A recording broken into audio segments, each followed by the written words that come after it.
Hi, friends. Hi, everyone. Let me know if you can hear me. I think the setup is fine. You'll notice that I'm not standing up at my standing desk today because um, I didn't feel like it. I'm just gonna do some painting, some playing with fountain pen inks, and I thought, you know what? Let's just have a casual Wednesday. Let's have a casual stream. We're just gonna play around with stationery stuff. Yeah, it's gonna be very casual. I'm just, just going with it today. Hey Tom, how's it going? Finally caught a live! Yay! Awesome! I'm so glad you're here. I'm glad that you were able to catch it, even though I'm late. I had a call this morning, so I kind of had to push my schedule, and I didn't stream last week because I had so much going on. And I thought, you know what? I missed you all. I really missed you. I missed streaming. I missed us hanging out and just chatting. And I also haven't been able to paint with fountain pen inks. And I feel like when I do these streams, not only do I get to hang out with friends, but I get to sort of play with fountain pen inks that I usually, like sometimes I just kind of, put them aside because I'm like, I can't do this. Like I don't have 5 minutes to play with stuff. I have to keep going with my day. So this is kind of my excuse. Take out my fountain pen inks, chat, play with them, have some fun. So I'm glad you're here. I hope wherever you are, the weather's okay. So good morning, good evening, good afternoon, happy time zone. Here in Vancouver area, it's rainy. Surprise, surprise. We had a really sunny day yesterday, so I'm not complaining, and at least it's not snow. Where I lived in Toronto, Ontario for a long time, and snow is kind of one of those things that like it hits you early and it never goes away. So a little bit of rain is fine, but I have lights on. So if the lighting is a little weird on stream today, it's because it's very dark and gloomy outside. So I had to add some extra lighting. Fountain venues, how are you? How's it going? How's your week been? Jacqueline, how's it going? I'm so happy that you're here too. I love the art as usual. Thanks, Tom. SD Redneck, you just closed Twitch because Brad didn't raid anyone. Yay! I know. I watched Brad stream for like this morning as usual as I was getting the kids ready for school. So I always hop on and, have Brad on in the background while I'm making breakfast and stuff.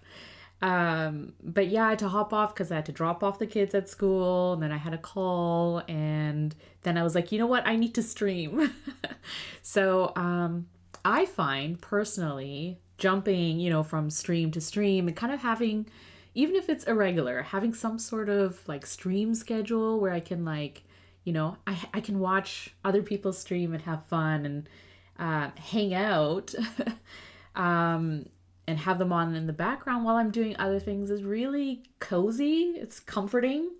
So if you're like that and you just have me on in the background while you're working or doing other things, I hope at least this is kind of the cozy vibe and that we're virtually hanging out, right? So yeah, I'm glad you're here. We got our first snow overnight. I know. Fountain pen use. I've been seeing stories of, people experiencing snow. Chicago looked quite snowed in over the weekend. So, yeah, I hope you're doing okay, though, with the snow and all the, as it gets colder and stuff like that. Stay warm, stay safe, and hopefully, it's not too inconvenient. Week has been weird already. Weird? Oh, no. I hope it's okay though. If you celebrated Thanksgiving over the weekend, let me know how that was. Here in Canada, it was just another week, another weekend with Black Friday. So yeah, if you got anything in Black Friday deals, let me know because I did see there were a lot of deals. Atlas had 20% off and doorbusters and stuff like that. And a few Canadian retailers as well, hopped in and I know it's kind of hard with the times now. And so, I like to support local, and I like to support, makers and independent shops and small shops as much as I can. But it's also kind of nice where it's like, I like the kind of deals where they throw in like an extra sticker or something like that. I'm pretty simple that way. Give me the ephemera to put in my journal and I'm happy. But I didn't end up picking anything up, I don't think. Except for some holiday gifts. I did get a couple of things for my girls and my husband for the holidays, or for Christmas anyways. But yeah, I think for myself, I'm kind of at the point where the end of the year is like, we're pretty close to the end of the year. I don't know how, but we're nearing the end of the year. So, new planners will start to kick in. If you're using Hobonichi weeks, you may have already started. And hopefully the 2026 planners are going to behave in terms of paper for you. And so, as we sort of transition into the new year, I feel like I'm very content with what I have, I guess. And all the things that I've kind of acquired and accumulated over the year, I'm starting to sort of just sit back and kind of enjoy it now. So, as I have been enjoying over the year, I'm sort of now coming to a point where it's like, okay, reflecting on what are my favorite pens? What are my favorite inks? What do I enjoy using? Notebooks, paper, that kind of thing. So, hence the painting that we're going to do some painting and have some fun. You caught it live, Kristen. How's it going? You haven't been around for a little while. You have a meeting soon, but hopefully be short. That's fine. I'm glad that you joined regardless. And hopefully you can just kind of hang out and hang out for a little bit and stick around. We haven't even had a whisper before now. That's kind of crazy. In December. Yeah. The funny thing is fountain pen news in Canada, like especially, East Coast, Toronto, Montreal, that kind of thing. It can snow into spring. So like as soon as it starts snowing, and I think they got snow in September or October, something like that. And it goes into spring. Like I think it was 4 or 5 years ago. Actually, it was 5 years ago because I was still in Ontario and we had snow in June. Like that is just crazy. So weather-wise, it's kind of nuts. Thanksgiving was really fun with family. Oh, that's good. No stress or drama. That's always nice for the holidays, right? Like having celebrating something or coming together with your family or friends or group of people that you enjoy their company or have to enjoy their company. As long as there's no stress or, it's not too hard to be around people. Send your contentment vibes my way. Always new stuff makes it tough. Yeah, I know. Always new stuff does make it kind of tough, doesn't it?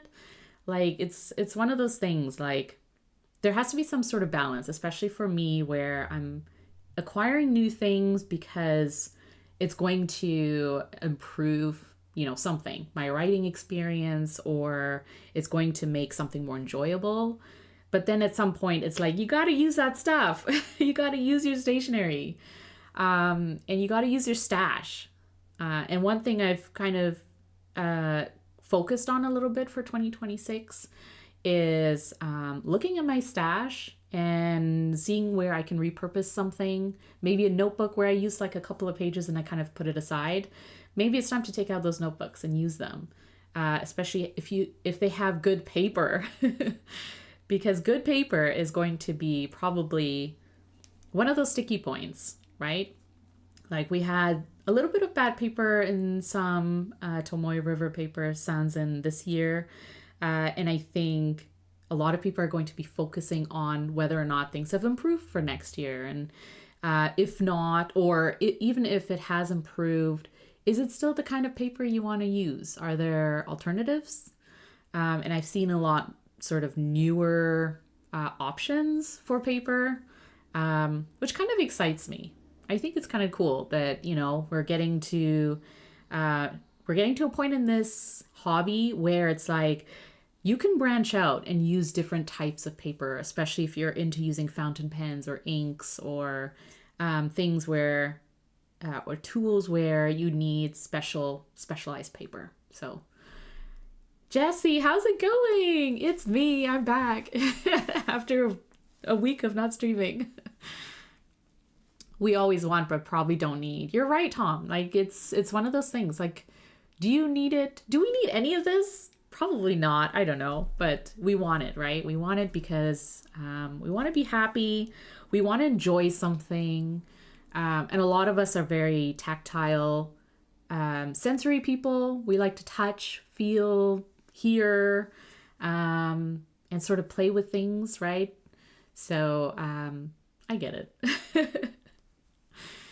Our snowiest months in Denver are March and April. Yeah, but we also have over 300 sunny days per year, which is really, really nice.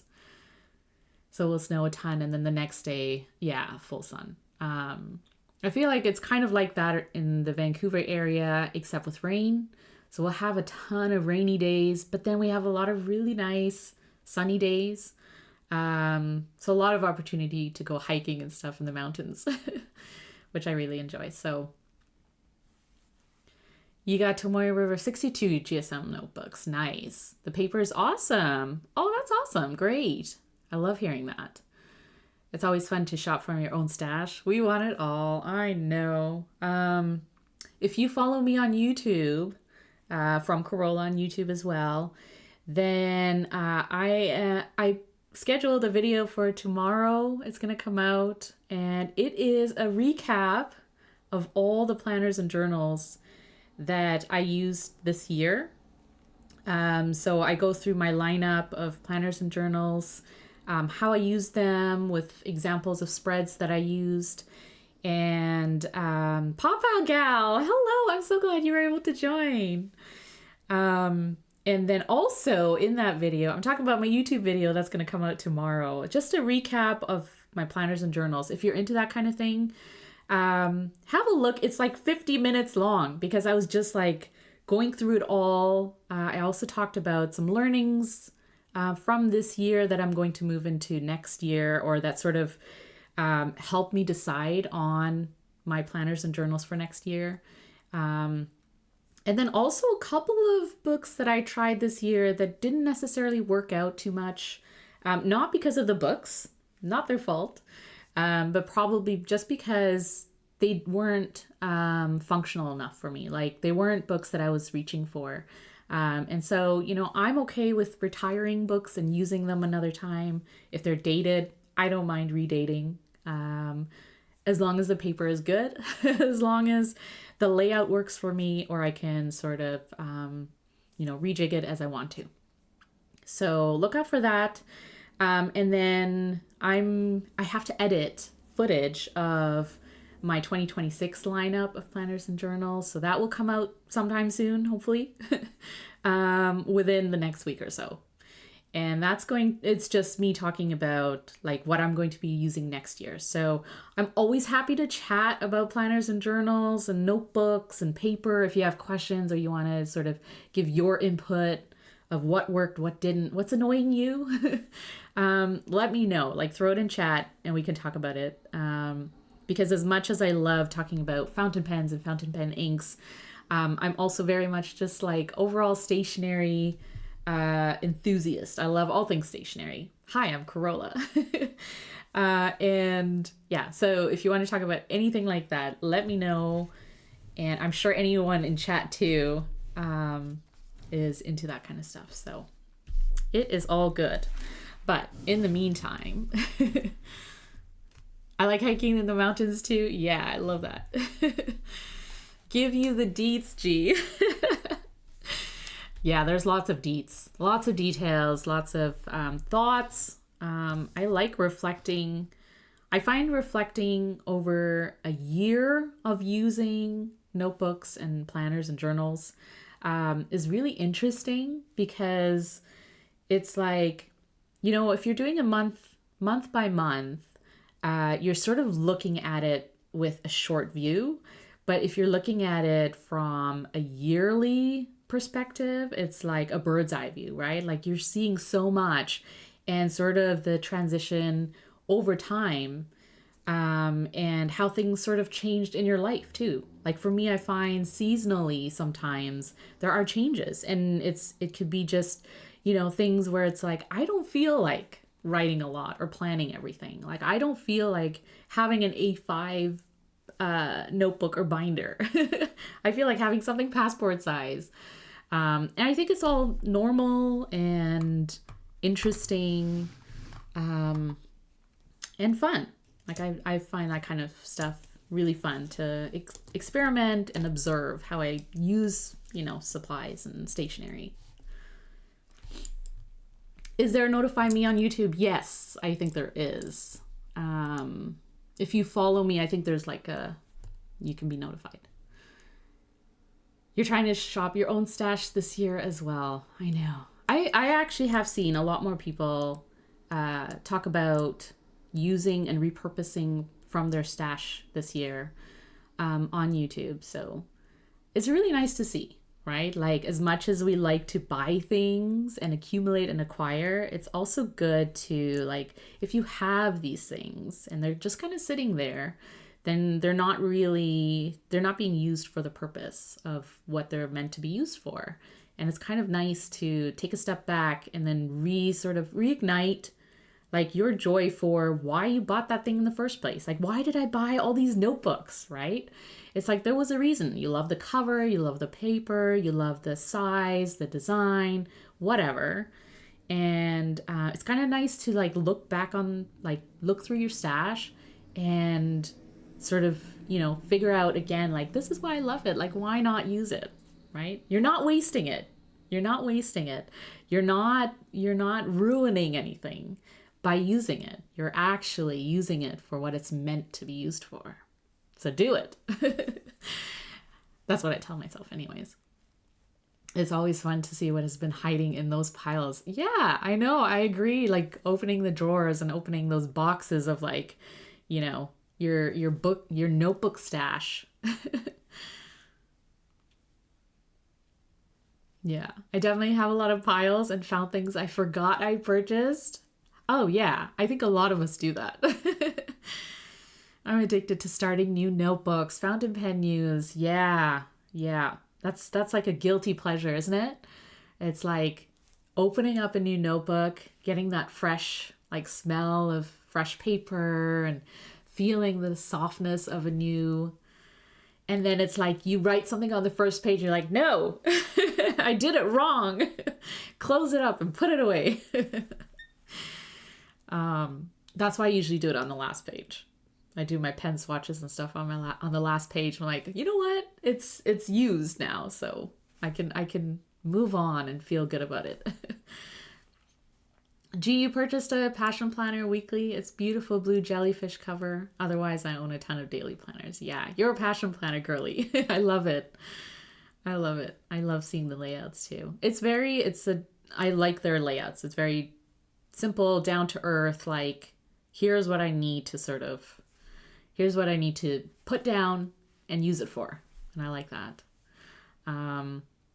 Hemlock and Oak. They gifted me a planner, an undated one for next year. It's a weekly and daily. And I'm excited to use it because I have used Hemlock and Oak off and on over the past few years, using their 120 GSM paper, it's nice. And it can handle fountain pens to an extent, but it's not what we would call fountain pen friendly, in the way that it sort of reflects all of the properties of fountain pen inks. Standard inks, fine, but if you're gonna use fancy inks, then it might not be the one. But I'm excited because this year Hemlock and Oak formulated their own paper. It's called Archivist paper, and it's 70 GSM. And I have a YouTube video where I did a pen test and paper test, all of the supplies, I tried all kinds of different tools on it, and I really enjoyed it. So check that out if you're curious. Otherwise, stay away because then you might be like, oh, maybe I should try Hemlock and Oak. But if you are curious about them, I do have a video where I went all in and I tried it out, and I'm really excited to use it next year. And maybe I'll try and like incorporate it in my streams, you know, do like a plan with me or something like that. I don't know. I'm thinking about it. But yeah, that might be fun. So we'll see. But whatever you're using is totally fine. Stick with what works for you. Think about what you need. Like, what are your needs in terms of a planner or, you know, your daily sort of books that you use to keep yourself organized, productive, happy, creative, and functioning. And, you know, and use what works for you. So yeah, how sweet of them. Hemlock and Oak is also Canadian. They're Vancouver based. So I love that they're local, and they're very open to feedback. So because they worked with a Canadian, like it is Canadian made, so they worked with a company to formulate the special paper for them. That's kind of interesting because they can take back any feedback if they still want to, you know, work on the paper, which I don't know. But if they do, then it's like, it's helpful for them to know like what you like and don't like about paper, which is like an interesting concept for a small brand or a small shop to work through. My issue as of late is I have all these notebooks that aren't fountain pen friendly. Now I'm going to have to purchase those. Yeah, I know. I have some of those too. Paper rocks. Yeah. Paper rock scissors. Good paper is fun to use, for sure. Good paper is fun to use. And speaking of good paper, I still have some good Tomoe River paper. I like this notebook from Galen Leather, which I got years ago. A few years ago anyways, with Tomoe River paper, and I do like it for painting. So I'm going to stick to having or using my notebooks that, you know, have the good paper. And we'll see after that. I will say one thing I did mention in my 2025 planner and journal review or recap. I did talk about paper a little bit because I've realized over the past few months that I'm really into Midori paper. So Midori cream has always kind of been like, I've used it before, but it's not one of my go-tos because of the creaminess, because it's cream paper. And I'm just, in general, I've always been like a stark white paper person. But using like plotter DP paper is like an off-white. Midori is cream. And then also like Midori makes the TN or Traveler's Notebook inserts, or some of them anyways. So it's the same sort of cream paper. And I found that using that paper this year, just to sort of offset TRP that I don't have in all of my notebooks, I found that I'm kind of leaning towards cream paper now. And if you're like, you're okay with cream paper or off-white at least, I'm like, maybe I should sort of look into and lean into like, you know, the other options in terms of like creamier sort of colors. So I've been enjoying the Midori cream paper too. Yeah, so weird, right? Like, I don't know if it ever bothered you at all. But for me, I have had Midori notebooks. They're not new. It's not new paper, but I've had Midori notebooks for a while, like years now. But it was never my primary choice because of the cream. It was sort of always off-putting in a little bit because any ink I used on it, I would always kind of compare to white paper, right? I'd be like, oh, this looks different on TRP and this looks different on my Hobonichi, and you know, but now that I'm sort of moving away from Hobonichi or, you know, Tomoe River paper in general, I'm starting to find that like cream is not that bad. So yeah, just a thought if you're kind of like, ugh, want to move on to other paper. I'm new to Midori, so I don't really know any different. Maybe that's good. Maybe that's one way to approach it. So what I'm going to do is, I should explain this. This is my stash of sample inks. So I've had a lot more than this over time, but I found that if I have a lot of sample inks lingering, then I don't tend to use them, and they kind of just sit there. And so I gave a lot away. And also my kids are starting to get into fountain pens and fountain pen inks. So it's like the perfect sort of excuse to be like, here, try this color and try this color. And it's really cute. So I have now narrowed it down to just this little container of ink vials or samples. And it sits on my desk, which is great because it's contained. And it reminds me, I'm looking at it every day. So it reminds me, use your samples. And so I use the glass dip pen or dip nib.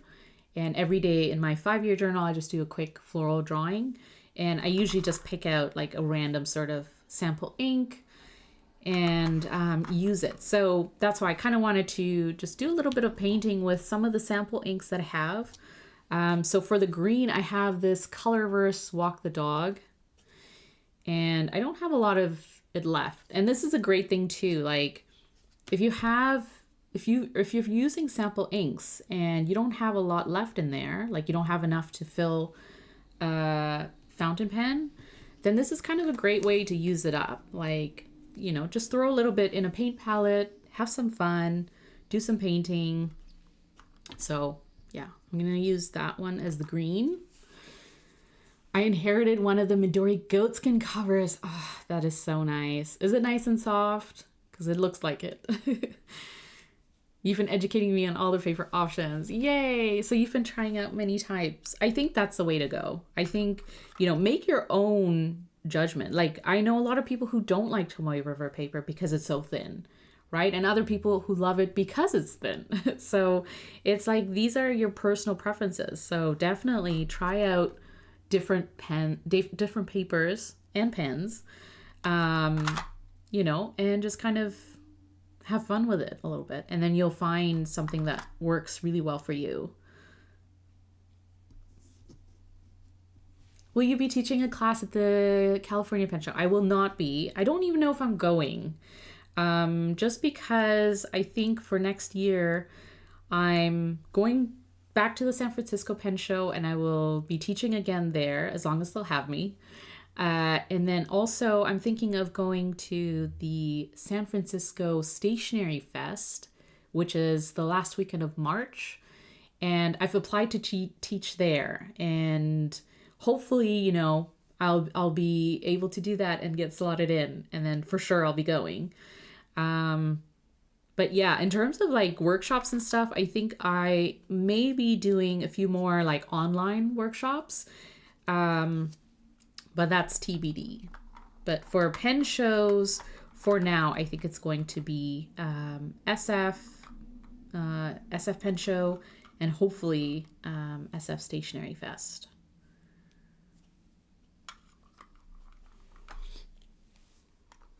Find you at the SF Pen Show. Yes! Find me at the SF Pen Show, for sure.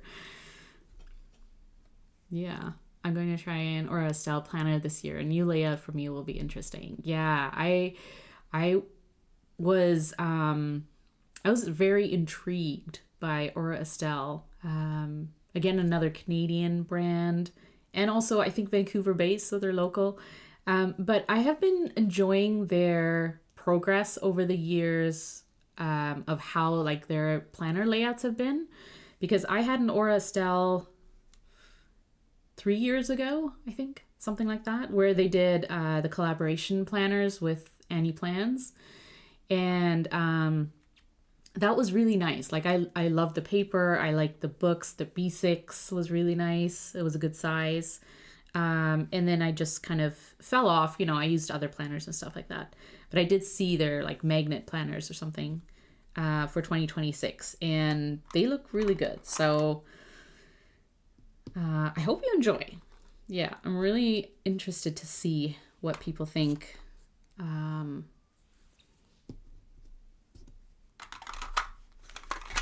And how it goes.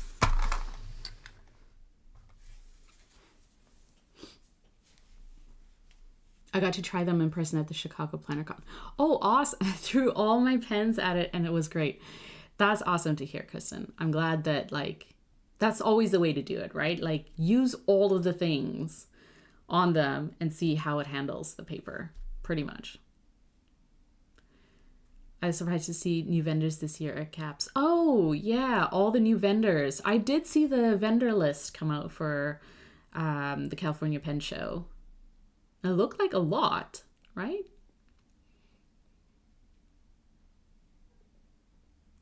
Oh, you're hoping to go to CAPS, Pawpaw Gal. Like, the vendor list looks great. Yeah. Oh, you're planning on SF. Yay. Well, I always do CAPS, but I wasn't able to make SF this year. Tom, were you at the California Pen Show this year? Did we run into each other? Oh, so funny. Okay, so the inks I'm going to use is Colorverse Walk the Dog.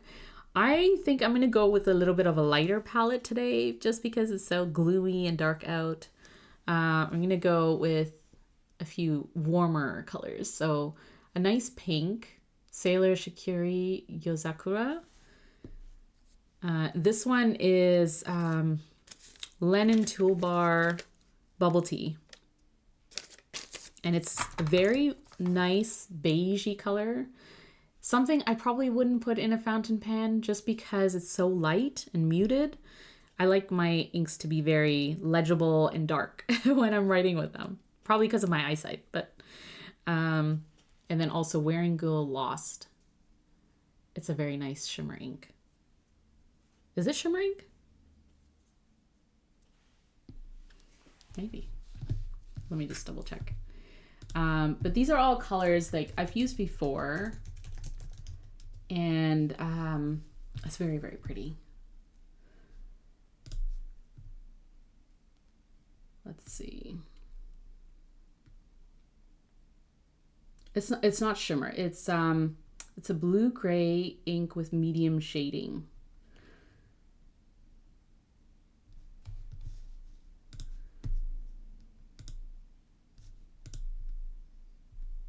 Very nice. It's a very nice color. The ink dries from navy blue to green with yellow color separation. Yeah, this ink has always been very intriguing to me.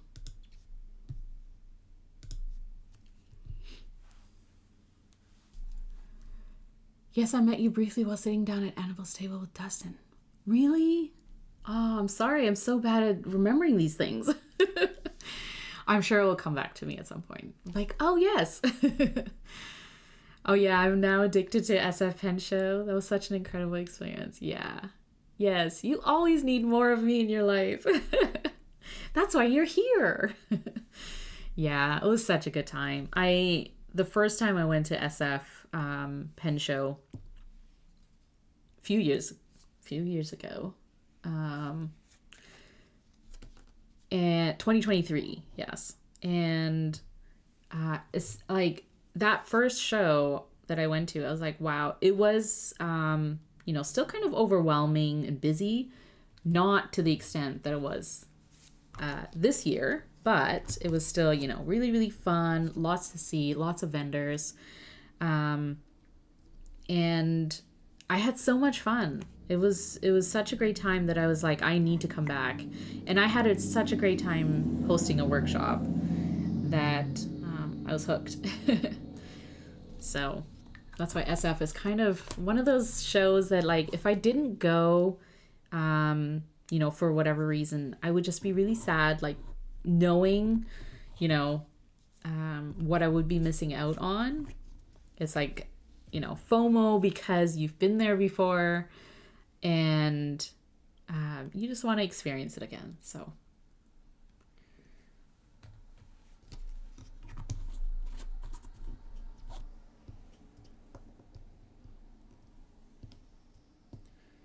all right.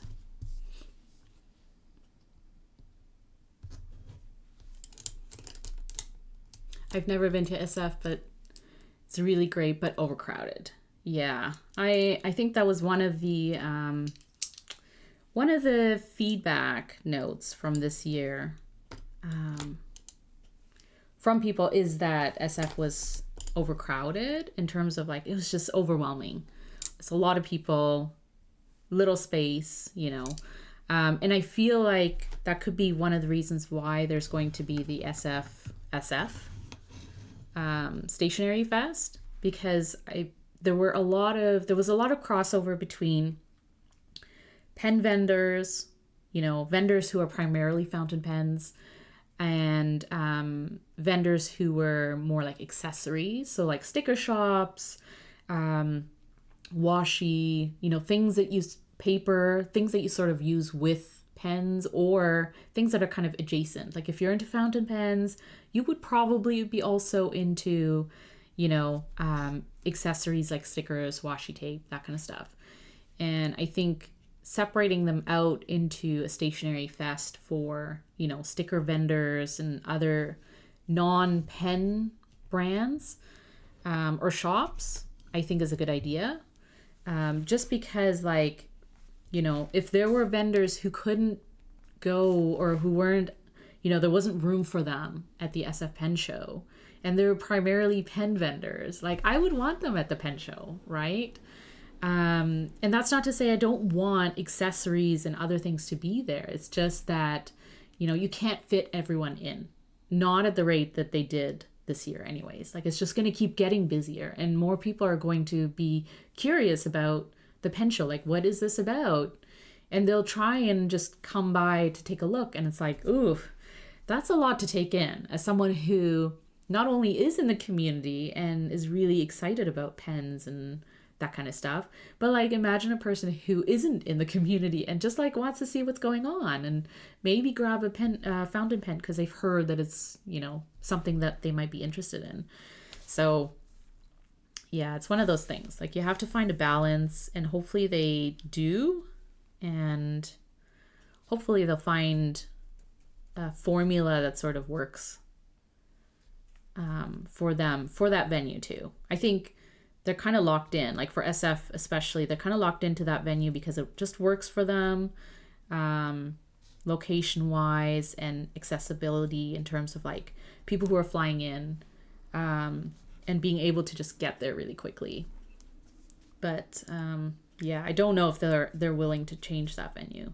So if they're not, it's like, you got to think about how do you make that location work for you without making it worse and more overwhelming than it was this year, because that was a lot. That was a lot to take in.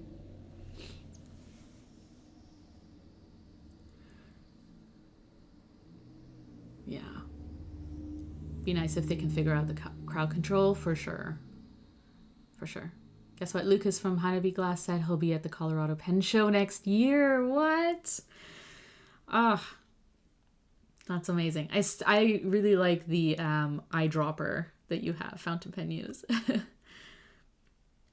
love seeing the other stationery shops, but I'm there for pens, notebooks, nib grinds. Yes, right?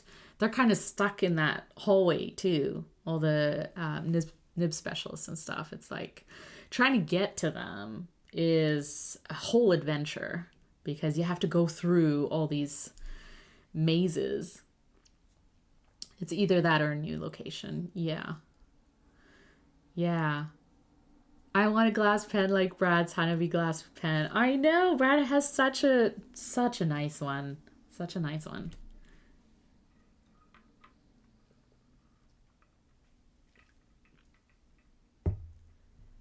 I would like to go to Colorado Pen Show next year. I want to go too. Let's go. Yeah, it's italic. Yes. I have seen it.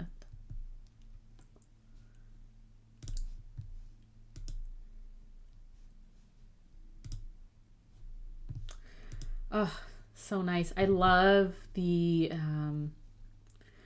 this like line variation thing. An italic glass tip pen. That's awesome. So cool. And what a beautiful pen, right? Like, what beautiful glasswork. So good.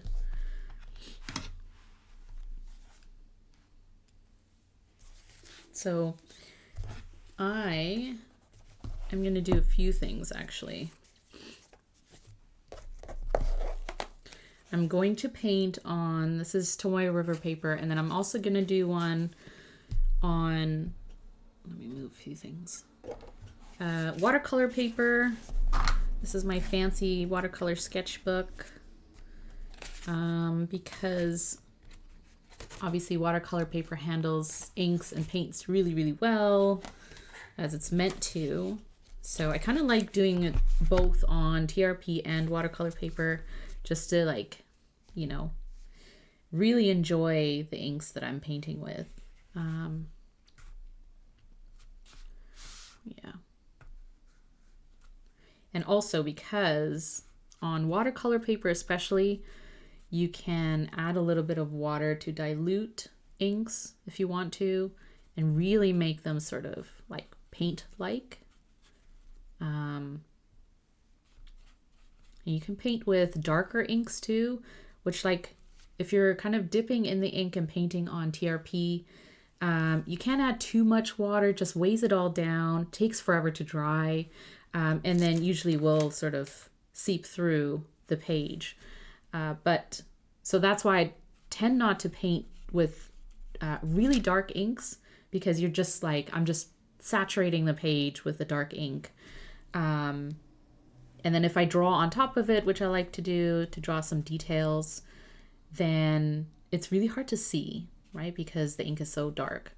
But the great thing about painting on watercolor paper or paper that sort of accepts different inks and paints is that you can add a little bit of water and mute it a little bit, so that, you know, if you are drawing on top, like I usually do, then it's not a big deal. You'll be able to see it a little bit better, and it doesn't just look like, you know, a dark blob of ink, which, you know, it could on this paper.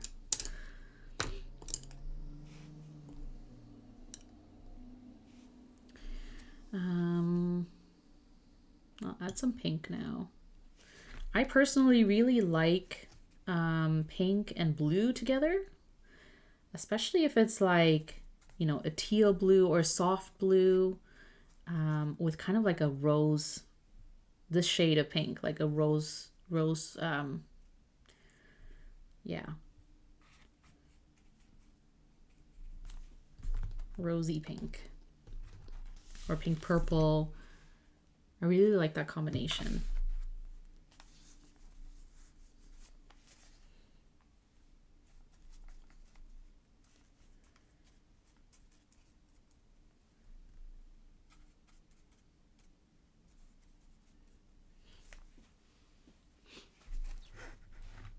Yes, everyone come to Colorado. Road trip. It's so close to you that you can't say no. I mean, why would you miss out on that, right? Like, I wish Vancouver had a pen show, because I would not be able to say no. I would definitely be at it every year. But that being said, you know, I find that getting to the SF Pen Show or California in general, and then also the P&W show in Portland in July, is like, you know, I can be there. I can get there. It's not in my backyard, and it's not super easy for me to get to, but at least it's not like super far away. The East Coast is hard for me to get to. I would love to go to Scriptus one year in Toronto, because that's my home city, and I've never been, so I would love to attend one of these years.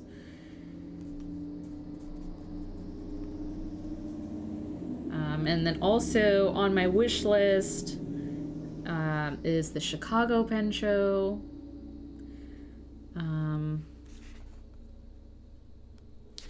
Yeah, I wish I could get there. Again, East Coast. And I'd love to go to Colorado. And then internationally, I would love to go to the Dutch Pen Show. And then, of course, TIPS in Tokyo. That is probably on my bucket list. Like one of those sort of one day. I don't know when. One day. I wish I could do that. Though, sounds like with tips, you know, you kind of have to know and be prepared. Like you have to kind of know what you're getting into and how you're going to plan it out and stuff like that. So, April, Penguins Creative, did a really nice sort of summary Substack post. So if you don't follow or read April's Substack, I would definitely recommend that, because April is cool and has some. She just is a great writer and has like great reviews of and recaps of things. So if tips is one of those things you're looking at, definitely take a look.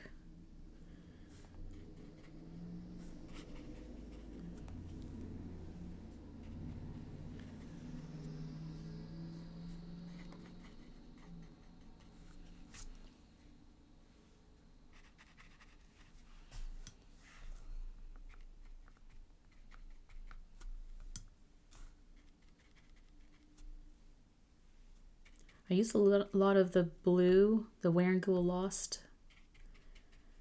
to take up space. So now I'm just layering some of the other inks because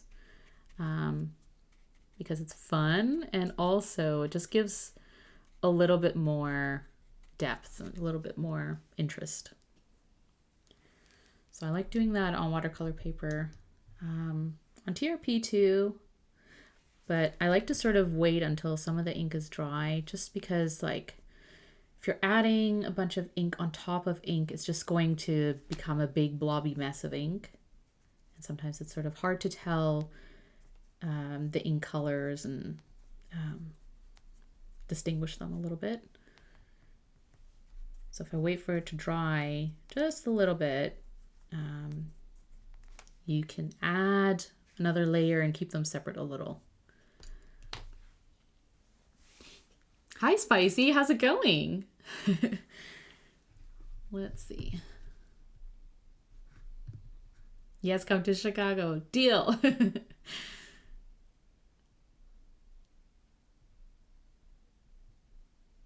Oh, missed what color this is. What color am I on? So I have used these three so far. So the pinky color is Sailor Shikiori Yozakura. And then the very sort of muted beigey color is Lennon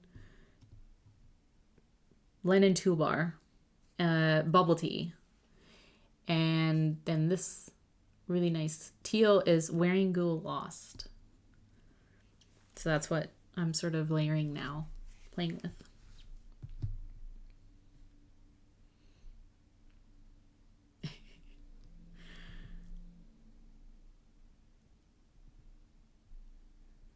There are lots of things to do, and October is beautiful. Oh, I didn't properly plan this year's pen shows and other events. I couldn't go to Colorado show because I went to Chicago Planner Con. Yeah.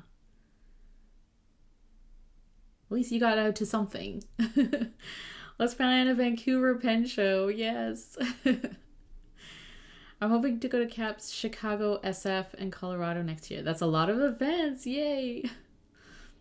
Jacqueline, we can't come to SF Stationery Fest this year because of regional gymnastics meet for our kiddo. I'm teetering on applying for SF Pen Show, just trying to decide. Do it, do it. Oh, I'd love for you to be at one of the shows that I go to, Jacqueline. That's just a selfish demand. Because I need all the fidgety things. Actually, my kids need all of them too. Planner season is upon us, Spicy. What pen shows what planners are you going to be using? And are you going to any pen shows or events or anything next year? What are you planning on for next year? Yeah, definitely come to SF Pen Show. For sure. Ah, posture check. Thanks, Omaha Dad. I know. And usually I stream standing at my standing desk. But today I was like, you know what? I'm gonna do it a little differently today. I'm just gonna sit. So we're gonna have a little bit of a posture problem. But it's okay. Oh, you thought it was Sailor Akibi. No, it's less magenta-y. It's more pinkish. It's like a, yeah. I find Akibi is like really, really nice, but it's also darker. It's like a magenta for sure. That show is really busy too, so it's a good one. Yeah. Oh, Brad's trash can. Yes, I know. I saw a little bit of it before I had to run. I think he was starting to talk about, trash can, and I thought he was throwing something in the trash, and I was like, no. But yeah, you know what my favorite fidgety thing is, Jacqueline, the boop nose. I think it was Karina who got one, like a dog boop nose. I don't know if you make one that looks like a cat's boop nose, but I love all the boopy sort of things. And then, I loved more recently, like the waffle. Oh, there's so much. Like, if you came to one of the pen shows that I was at, I would have a hard time picking something. Let's just put it that way.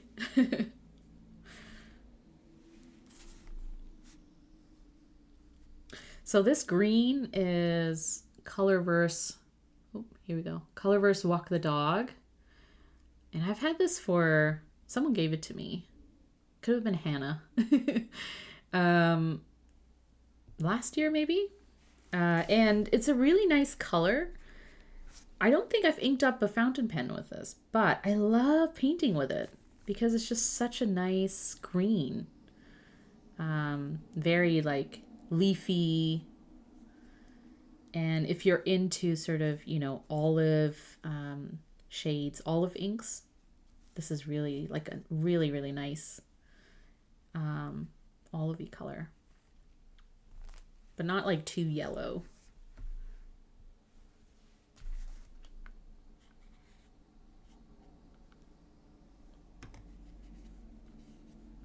I don't know why it's called Walk the Dog. Is it because it's like grass? So you're walking the dog on grass, or these things that I wonder while using the ink.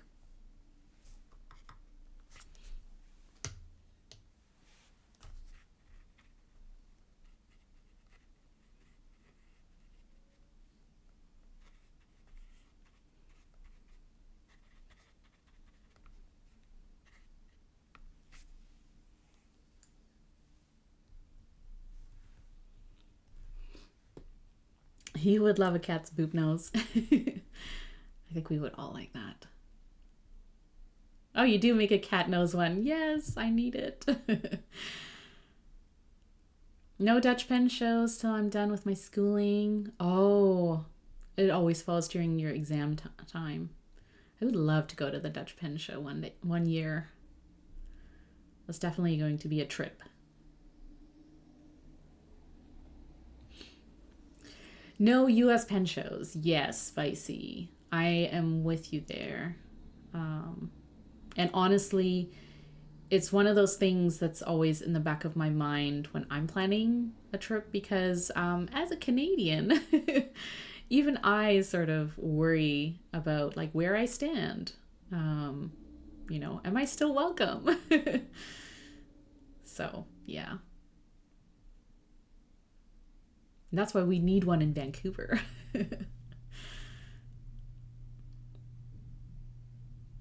I would love to go to the Dutch Pen Show and the Tokyo Pen Show sometime, Tom. Yeah, totally. I would deal with the crazy sort of busyness, but also the huge, like, just what the Tokyo Pen Show is, right? It's like it's huge. But they've also organized it in a way that I think might, be one of, like, it's a good system, I think. So it works for them and it keeps it manageable. And I think for that reason, I would love to experience it.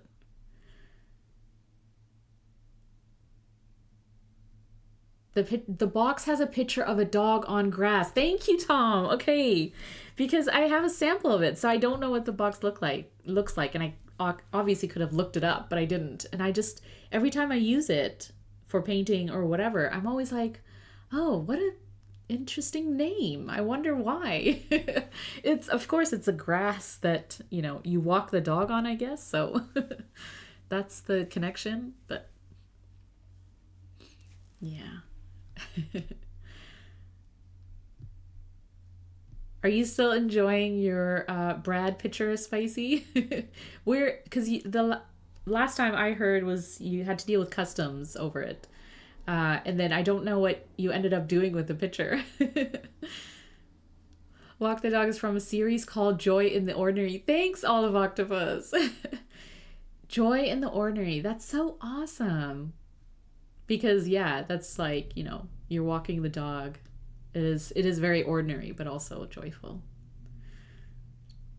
I'll wait until it passes over. These grand plans of yours, Spicy. I need one of those ink mascara tools. You hear how big SF pencil is? Yeah. Yeah, that's true. If you want nib grinds, right?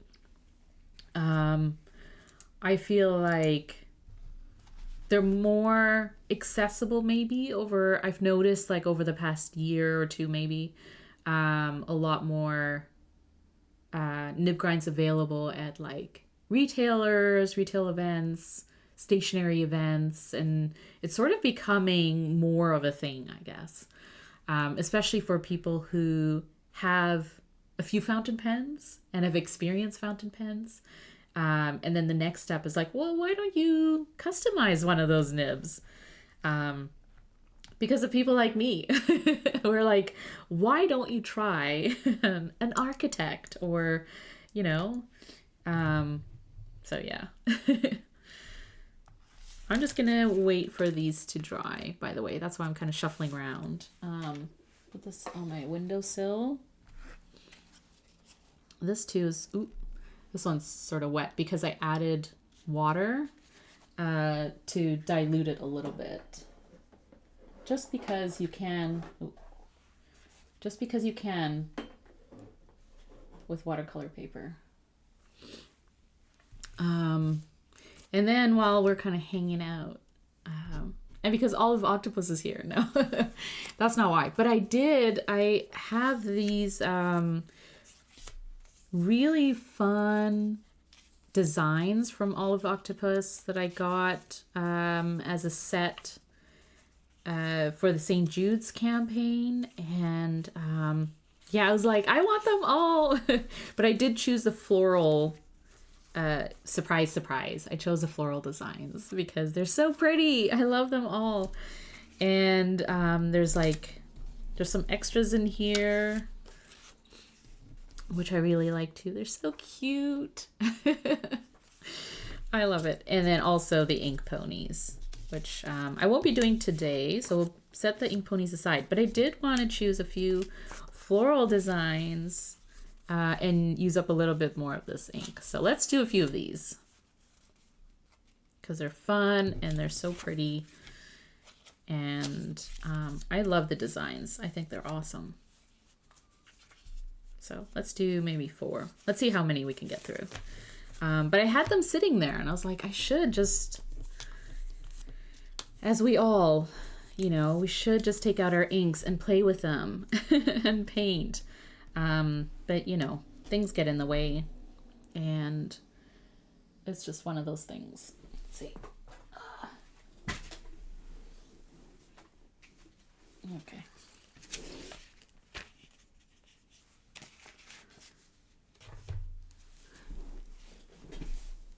Yeah. Squirrel. The squirrel's so cute. The moose is really cute too. Or is it a chipmunk? Is it a squirrel? Yeah, it is a squirrel. So cute. Getting a grind is like getting a new pen on your old pen. Yes, it is. It's like sprucing up your pen a little bit. Like even if you love your pen, but it's like just sprucing it up a little bit and falling in love with it again.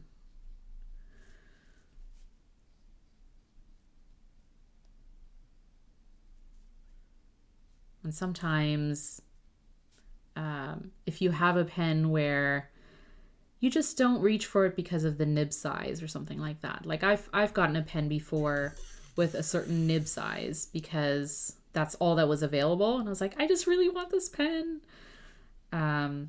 Remember, you can always change the nib. You can always change the nib.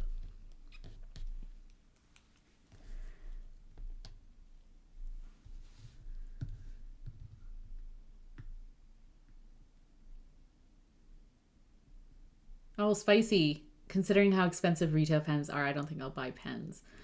Yeah. It's harder to justify, I think, buying retail pens just because, just because you like it. It's like, well, now, especially with the increase in price for Pilot and Platinum and gold nibs and things like that, it's like, it's hard to justify buying just because they're pretty. It's like, they're all so pretty.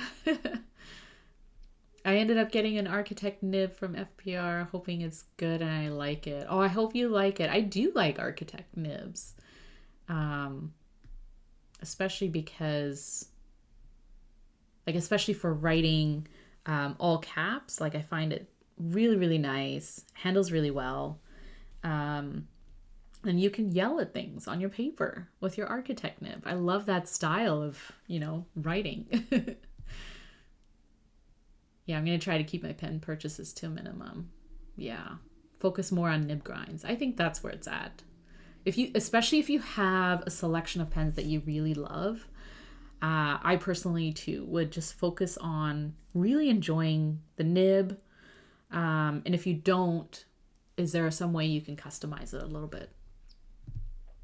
Yes, Olive Octopus always has the most amazing designs to play with, for sure. I also love when Olive Octopus does streams because they're so chill. Watching Lisa paint is amazing. It's so chill.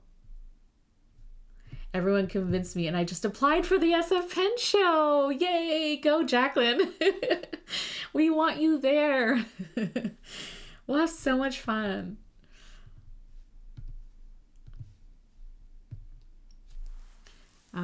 Also, let me know what you're bringing. Japanese pens are already expensive in Europe. Yeah. Can't justify paying 30 to 40% more, especially when it's like, why is it that expensive? I mean, I get why it has to be that expensive with everything that's happening, but at the same time too, it's like, why is it that expensive? Ugh. Let's see.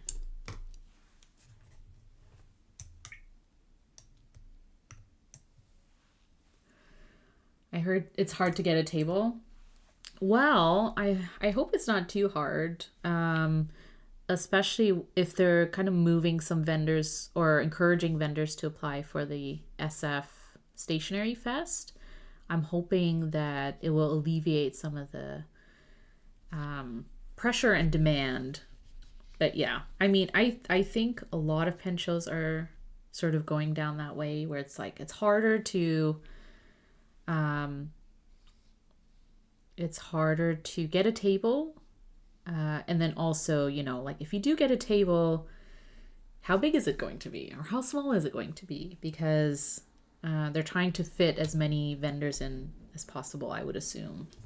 And a lot of these spaces, like the SF Pen Show, are just running out of space. They're running out of tables. They're running out of where to put people. So I'm hoping that, if they're doing Stationery Fest, that it alleviates a little bit of the pressure.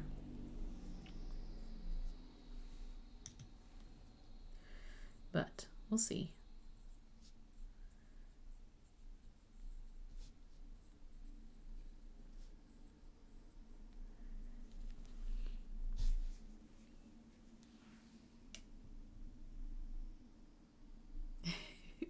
I hope it's not a 40% increase for the Pilot 823. Oh, which is already like, it's an investment, right? Um, I picked up an 823 last year from Atlas during one of their, I think it was Fountain Pen Day maybe, or Black Friday or something. And it was like, it was a little bit of a deal. And I used commission dollars. So they're not real dollars. But even then I was like, it's, you know, it's a lot. And with price increases, it's, yeah, it's sort of hard to, you kind of have to choose what you want to go with. So let's do blue for the water.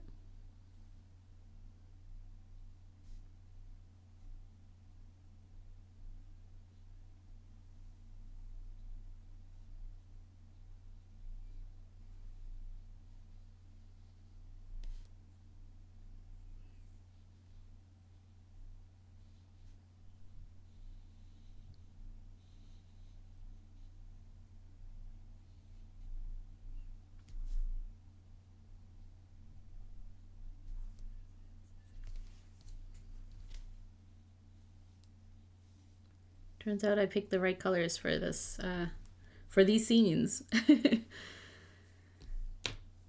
then we have some green. So I'll add a little green.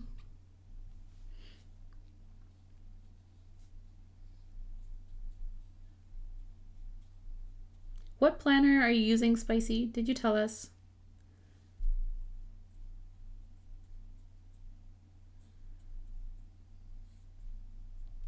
I love hearing what other people are using.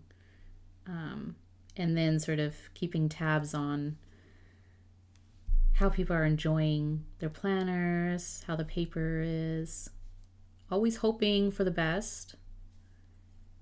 And it's because it's nice when there's options in the planner community for different types of planners and stuff. So it's always nice to see that.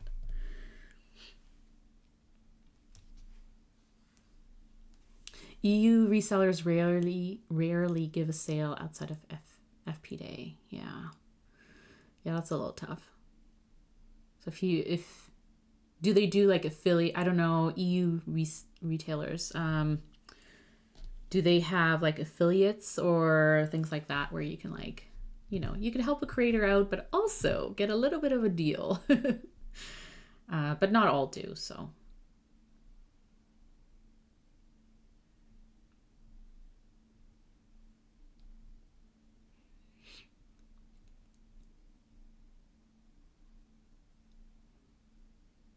Doesn't eBay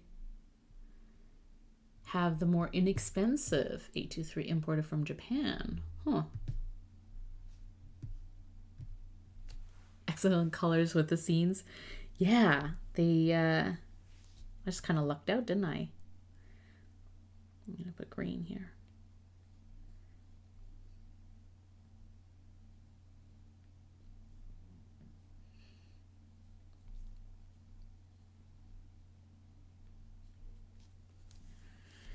And leaves.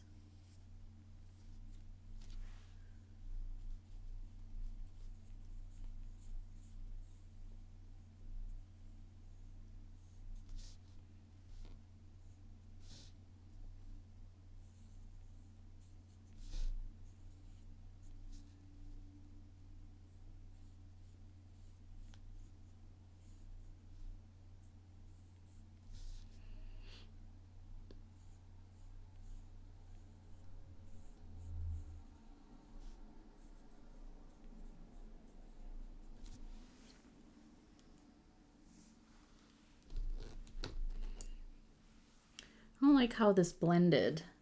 I didn't do a good job of blending this, but that's okay. Smoothing it out a little bit and it is fine.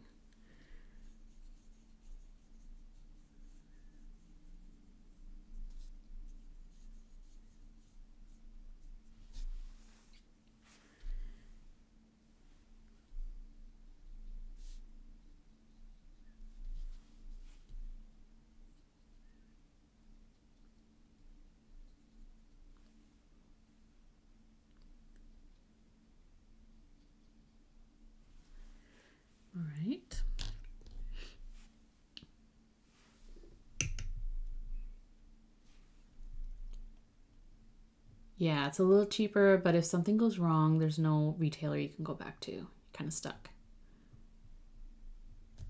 True. Oh, I didn't do green here.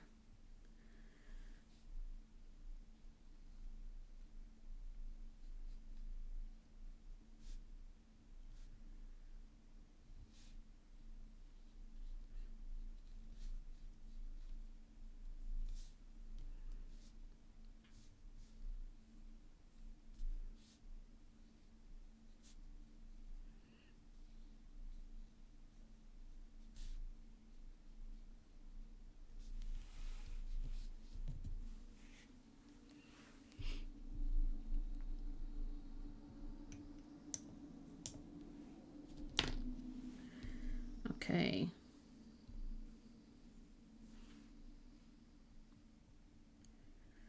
Let's see. Let's add a little blue in these scenes.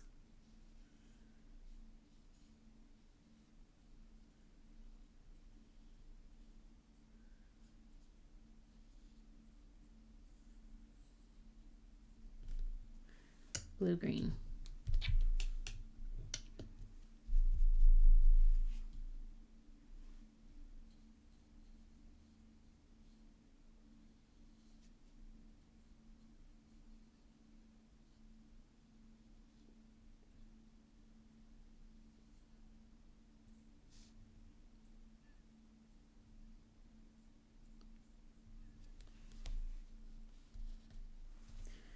And here too.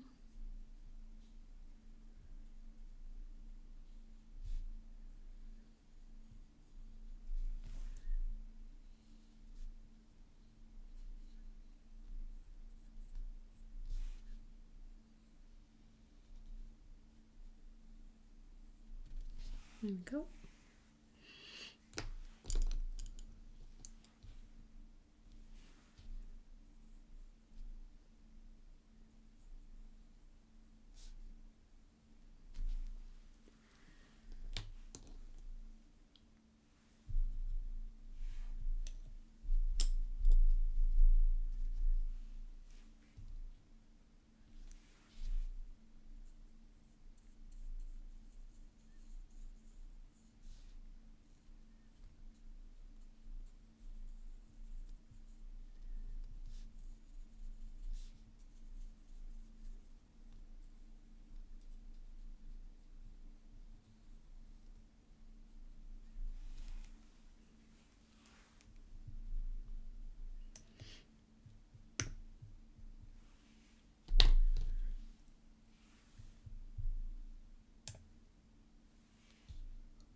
All right. I'm gonna wait for this ink to dry a little bit before I do the background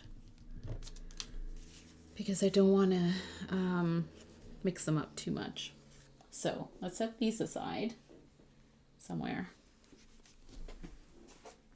because now this is dry, so we can move on.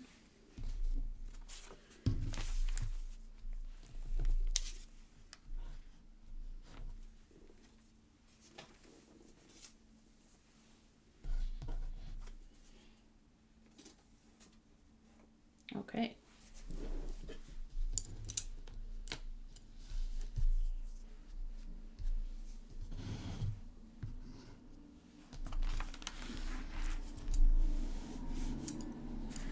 Okay, so now that this is dry, you can hear the crinkle. It's really nice.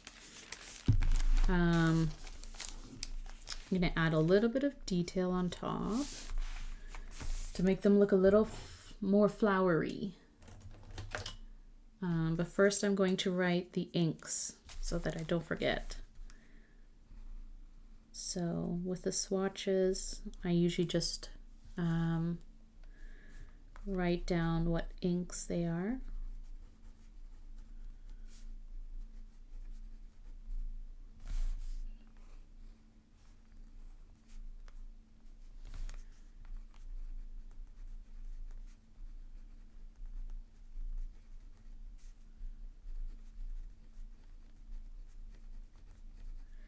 So Wearing Gold Lost, Sailor Shikiori, Yozakura, and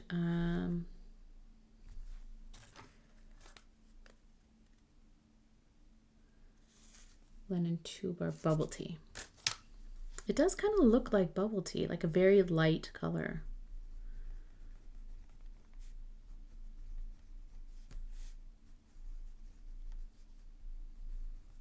And probably why I wouldn't throw it into a fountain pen personally, because it's pretty light, but it's very pretty.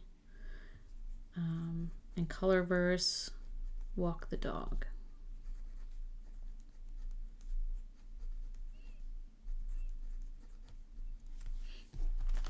So that's that.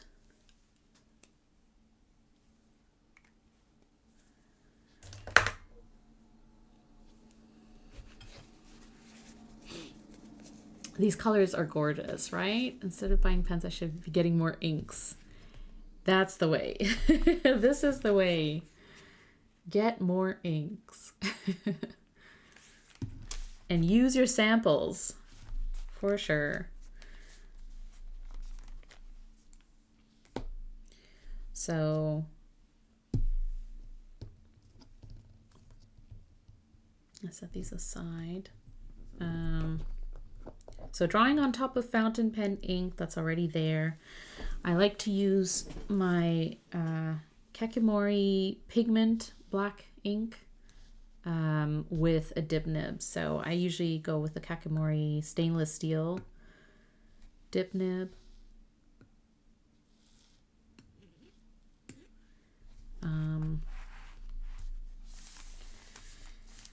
Because I find that it's, I love the angles that it makes. It's really, I guess the more I use it too, I'm sort of getting the hang of how to hold it, like at what angle I can get thicker lines, more ink being put down, versus if I hold it a little higher up, then I get sort of that finer line. Though I will say, I have been using the Colorverse shuttle nib a lot more recently, just to sort of get acquainted to it, you know, get comfortable using it and stuff. And it's starting to feel a little bit more comfortable. So I personally have sort of said previously that the Colorverse shuttle nib is a little sharper, I guess, just because it's like very pointed. Where is it? So if you've never seen the shuttle nib from Colorverse, this is what it looks like. And so it's very pointed. I don't know, it seemed very sharp when I first got it, and it could just have been, you know, I had to sort of break it in, like make it smoother by using it. And I did smooth it out a little bit with a very, very fine sandpaper that I had. And I think that could have helped as well. But definitely using it more made me sort of feel a little bit more comfortable with it.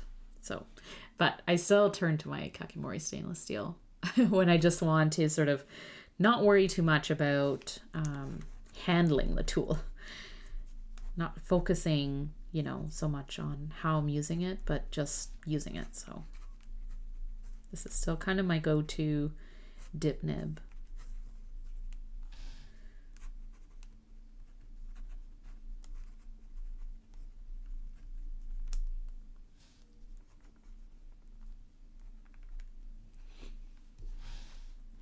I regret not buying Diamine ink vent. Ah, yes. How many of you are doing any of the ink vents? I think Olive Octopus is doing Slack Vent. there's different kinds of ink vents happening too, which is like super fun to see people trying out different inks and being hopefully pleasantly surprised. Where, you know, with Diamine you can never be too sure, because not everything is going to be everyone's wheelhouse, especially if it's like the scented or pigment or whatever.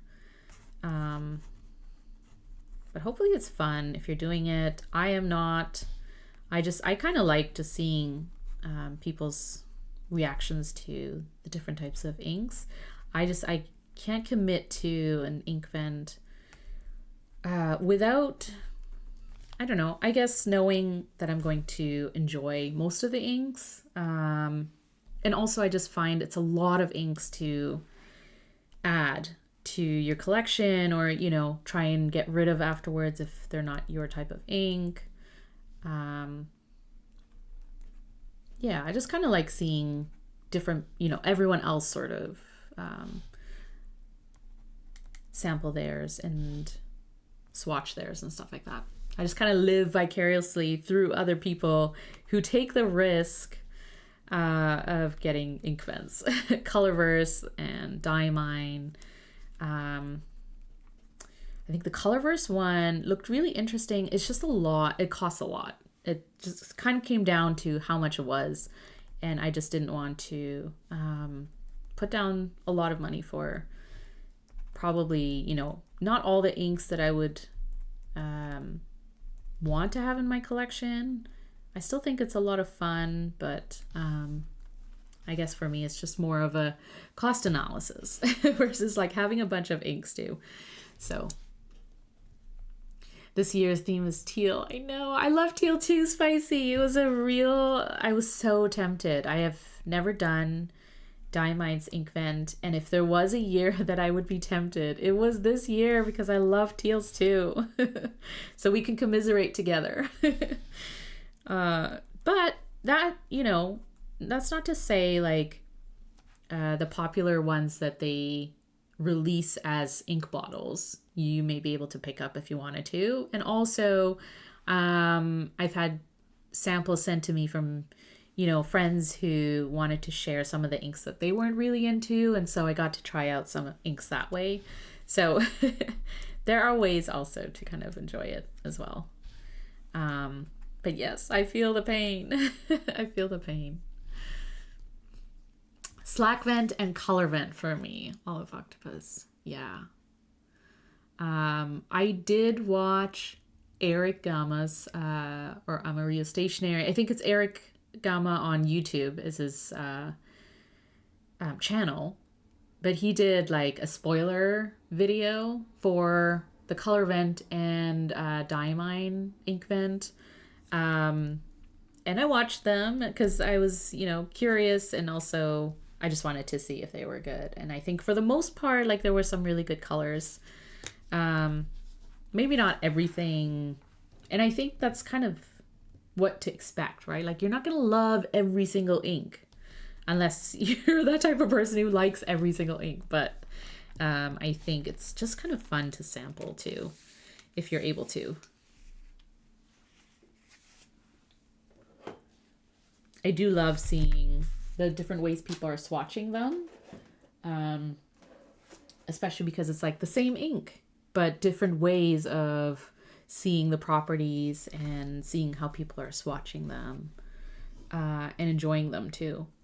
It's very interesting.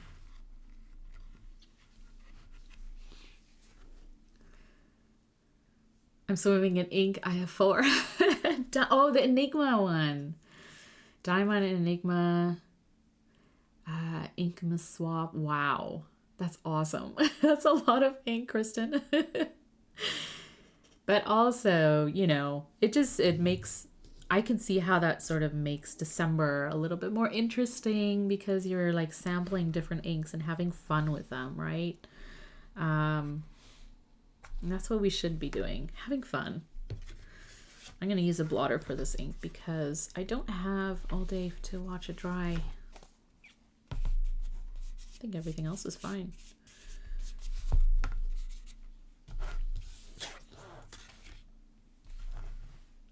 To me, it's kind of FOMO, but that's fine. If it makes people happy and they're happy. Yeah. Let them enjoy it, right?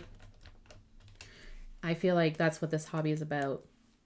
Is enjoying it. You know, you can always find ways of getting rid of inks that you don't like after. I'm sure someone would be happy to take it off your hands.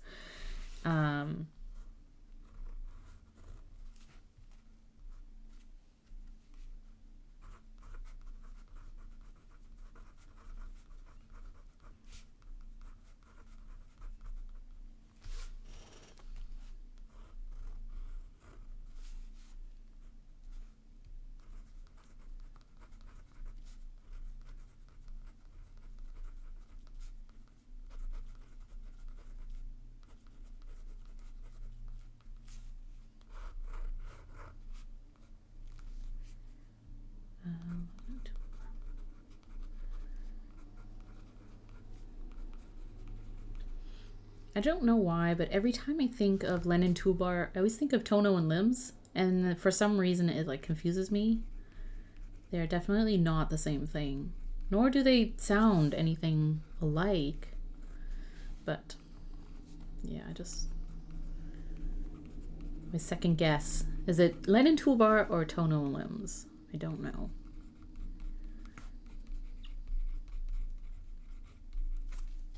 All right.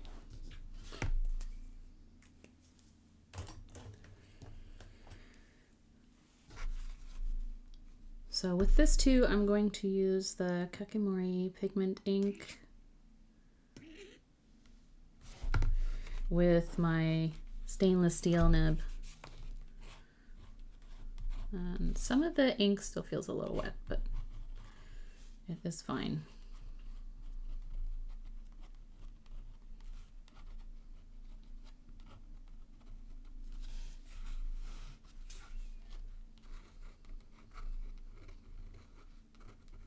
This is really pretty though, where I had the Wearing Ghoul Lost, and then I added a little bit of bubble tea on top as like an added layer, and it kind of blended in a little bit, and in some spots kind of took over.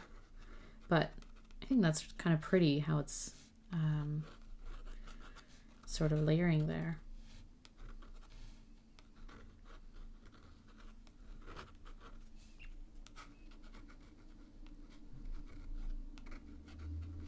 It's a little harder to draw on watercolor paper with a Kakimori nib, and I imagine like any sort of dip nib too, just because of the texture of watercolor paper. But holding it like very lightly and just kind of letting the nib move on top, I think is the best way of like getting down some ink, but it doesn't feel the same as it does, you know, on thinner paper or like TRP. It does, you know, just sit on top a little bit. So I don't add too many lines because I think it weighs it down a little bit if I just add a lot of black pigment ink on top. And I do really enjoy seeing the ink and the different blending that happens with the inks. So I don't add too much detail. I just kind of break up some of the outlines so they're not just like big blobs on paper, if that makes sense. So they may not look as detailed as maybe this does, but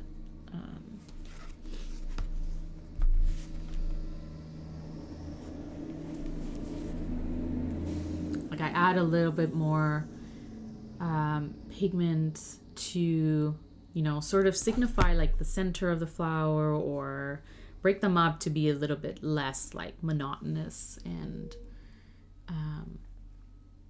give it a little bit more detail and interest. Whereas on here it's kind of just the lines, and they're a lot more like abstract, squiggly, you know, that kind of thing. But what do we think of the ink? It's kind of nice, right? It's a nice palette. They're very pretty. That green too is very nice.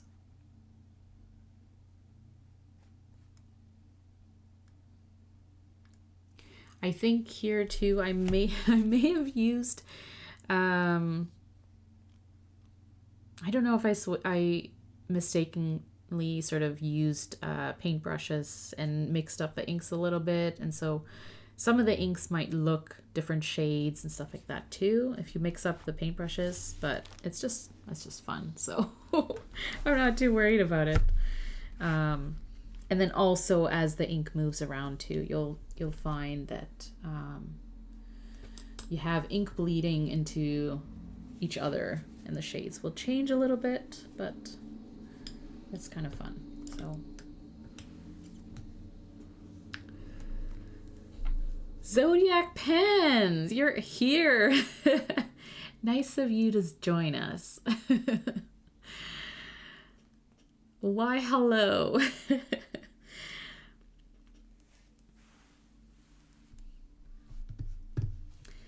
What's, at least mine makes most of the ink vent. Oh, okay, yeah, Colorverse. Does Colorverse not release any of the color vent inks after, like, did they make full bottles of any of their inks? Because they should. It's often 3 inks and it's never inks I want. Okay, gotcha. I think of Mike saying Lennon toolbar in a big silly way every time. So funny. Yeah, it is a great palette, I think.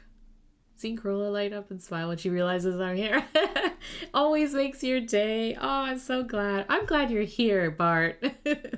I think we're all glad you're here. I'm glad when everyone is here, you know. It's like just whoever is here makes my day. Because then that means I'm not just alone here just doing my thing and you know, all by my lonesome. Yeah, they are very nice. I just felt like it's kind of a nice change from using some of the darker shades. I think, was it last time was a little bit darker. I've sort of missed the lighter palettes too. It's always kind of nice to throw in like a muted beige or a really, really light, you know, pink and stuff like that to soften up the palette a little bit. So, all right, so let's let that dry.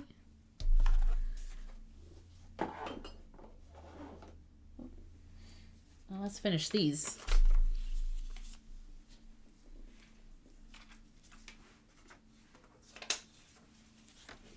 All right.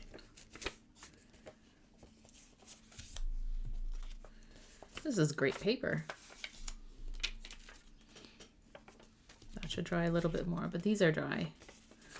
So I like that these designs from Olive Octopus have the circle, have these little sort of separating lines, but also, you know, you can just kind of fill it in one color or you can do different colors. And I think we're going to do that. Just alternate or do kind of a pattern or something. Let's add a light color in the back here.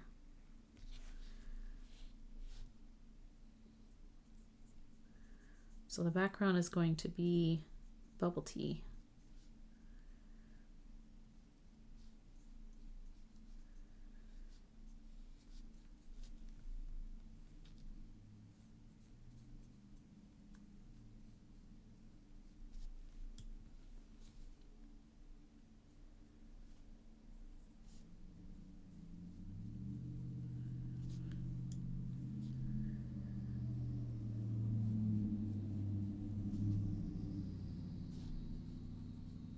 Okay, here we go.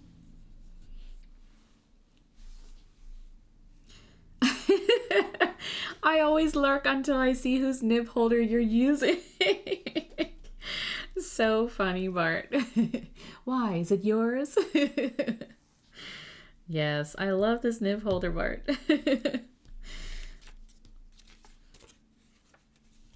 So funny. Bart's like lurking until he's like, this is my moment to shine. I'm here.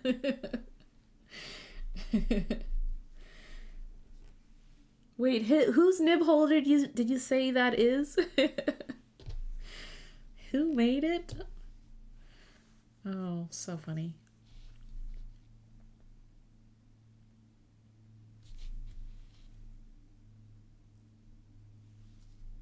I'm gonna do a blue background for this piece.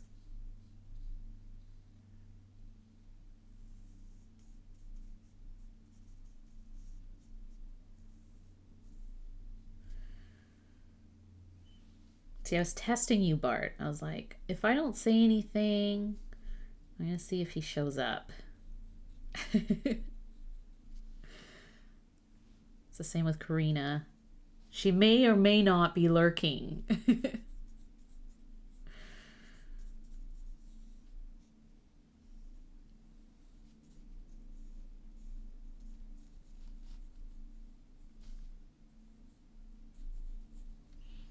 Which is totally cool if you're lurking while you're doing work or whatever. And we're just hanging out. That's all good.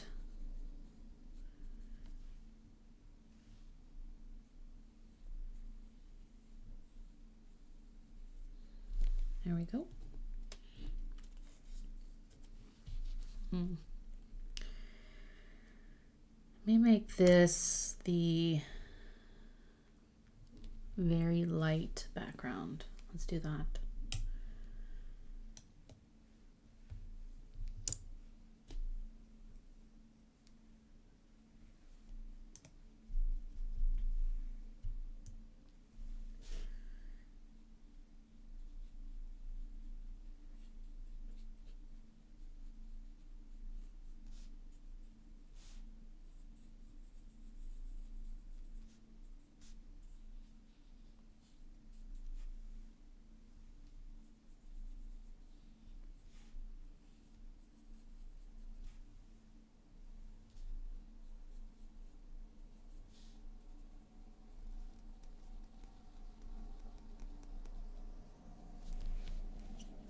Nice. And I think I'm going to add a little bit of pink to these little buds. Little mini flowers. Just to kind of separate it from... Okay, let's just color it in. Separate it from the background a little, which I wasn't thinking about before. You never asked for one, first of all. Yes, that's true. It was a gift, and I appreciate it.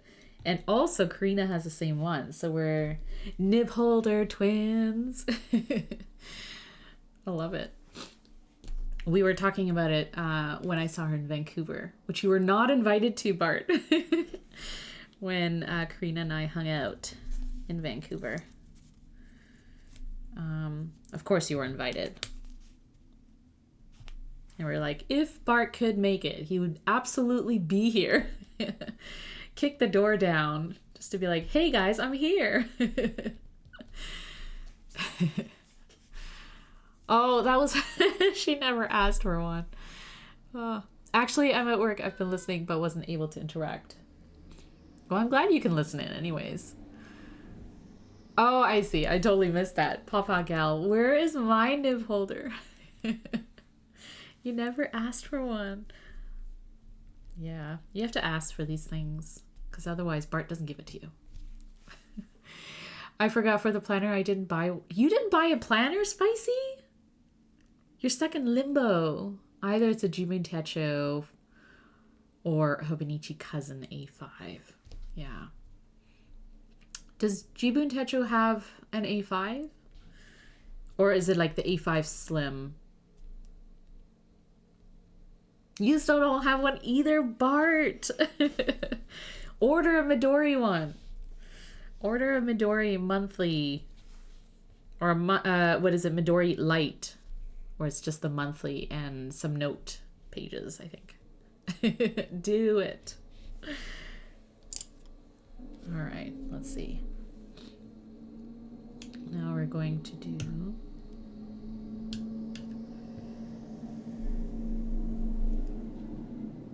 I'm going to do some blue in the frame.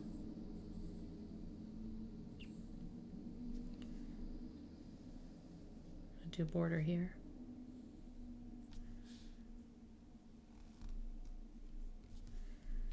And alternate it with pink, I think.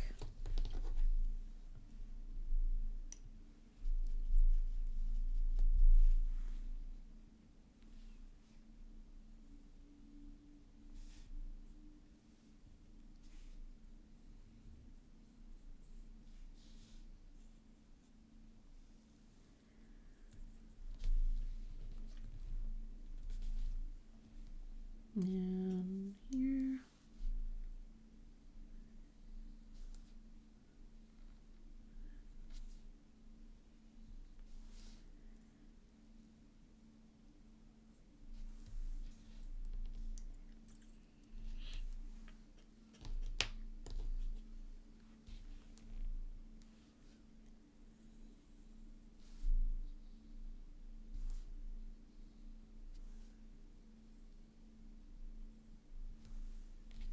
All right.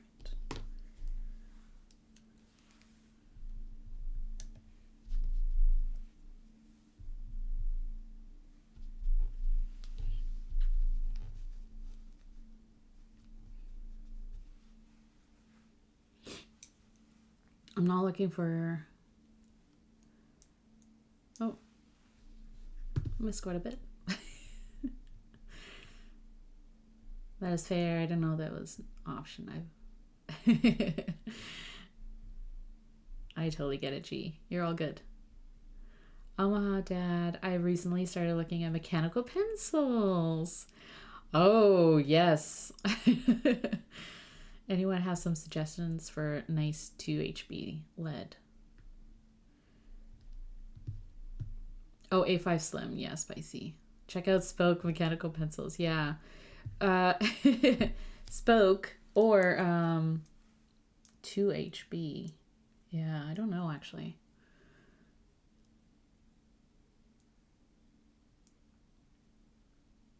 I'm going to keep using my 2025 every year until it fills up. Hey, you're reusing what you have, repurposing it. I am all for it.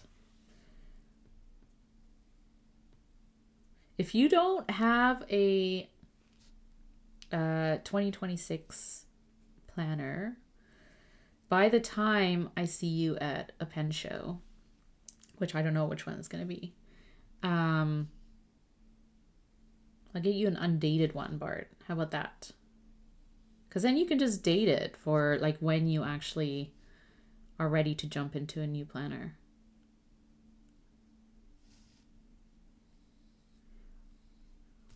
Or I'll get you the Midori one and you can you can redate it, post date it, or start using it from when you actually get it. That's also an option. Oh.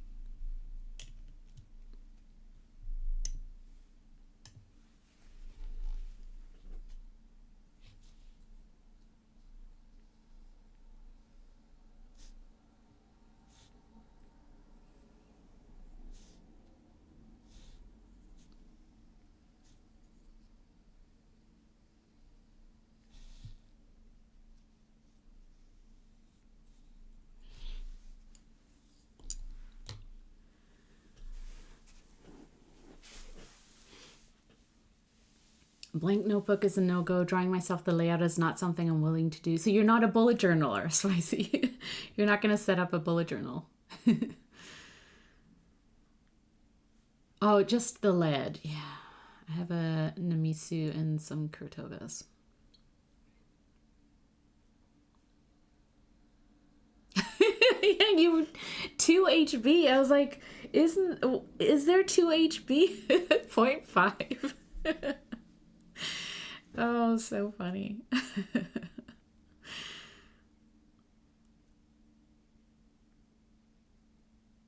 Yeah, Pentel lead. I have the Tombow. Like Tombow makes.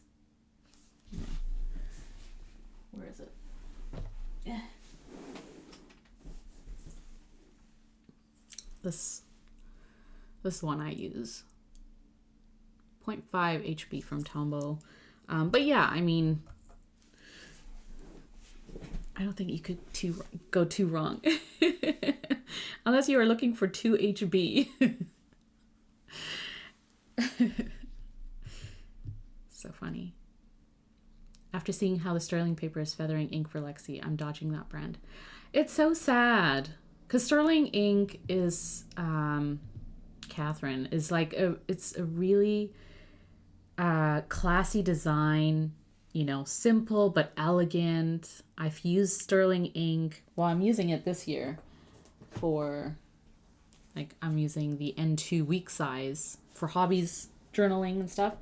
And I found the paper, like, they use TRP, right? So the Sanzen debacle or inconsistency, whatever you want to call it, you know, has hit pretty much, have hit Hobonichi specifically, just because it's so noticeable, right, as a planner brand. But it has hit smaller brands too, and it's so sad because it's like, you know, to them it is a big deal. It's a deal breaker for a lot of people. And if it means, you know, not supporting their brand, it sucks. It's very sad to see. So I was hoping that 2026 paper would be fine. But I think I've seen the same thing, Zodiac pens, where like some paper tests are not looking so good. Yeah, Spicy. I thought the same thing, that they were getting new paper that's meant to be good. That's meant to be good. Yeah. I would think long and hard before choosing Hobonichi weeks. You don't like the size. Yeah, I don't mind the size. I actually like it. But I sort of waffle in between sizes. So.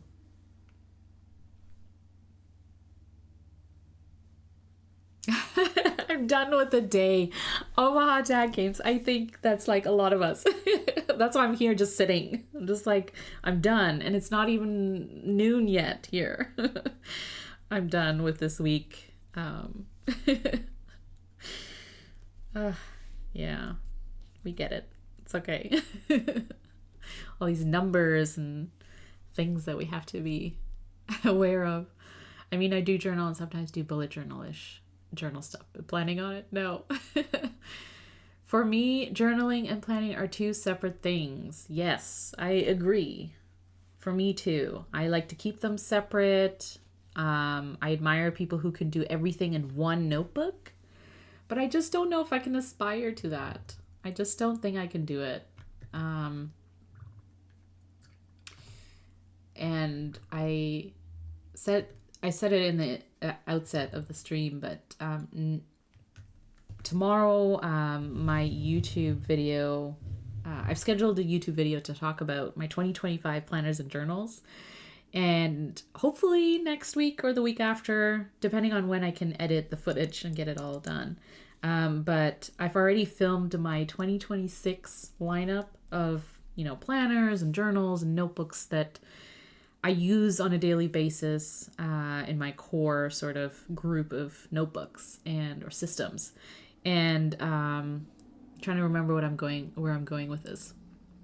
Oh, planners and journals being separate things. So for me, my sweet spot is like around 6, 7, or 8, 6, 7, or 8 sort of notebooks in my system. And usually 1 or 2 of them are for planning. And they're planners, they're dedicated planners. And then the rest are like journals and like creative outlet type of books. Whether it's writing or memory keeping or collaging, all those sorts of things. I'm just a person who compartmentalizes a lot of things. And for me, it just makes sense in my head. And I know I've tried doing sections in like the plotter, which I love. But in my head, the plotter is like my planner and that's it. And then I have a notebook as a journal. And I always keep them separate.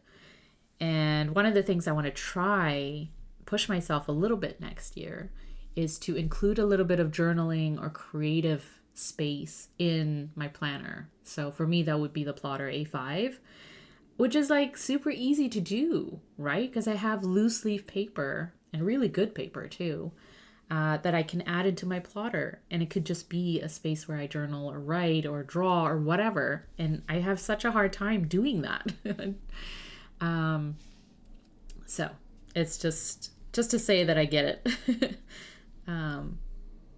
And hopefully something that I can sort of progress and like, I want to experience, like I want to see what that would feel like to journal and plan in the same space and in the same system or the same book. But it's definitely a consistency issue with the Sterling ink. You've been using them for 3 years. Oh yes, and we'll continue to use the academic planner. 5 or 6 pages that have the issues, yeah.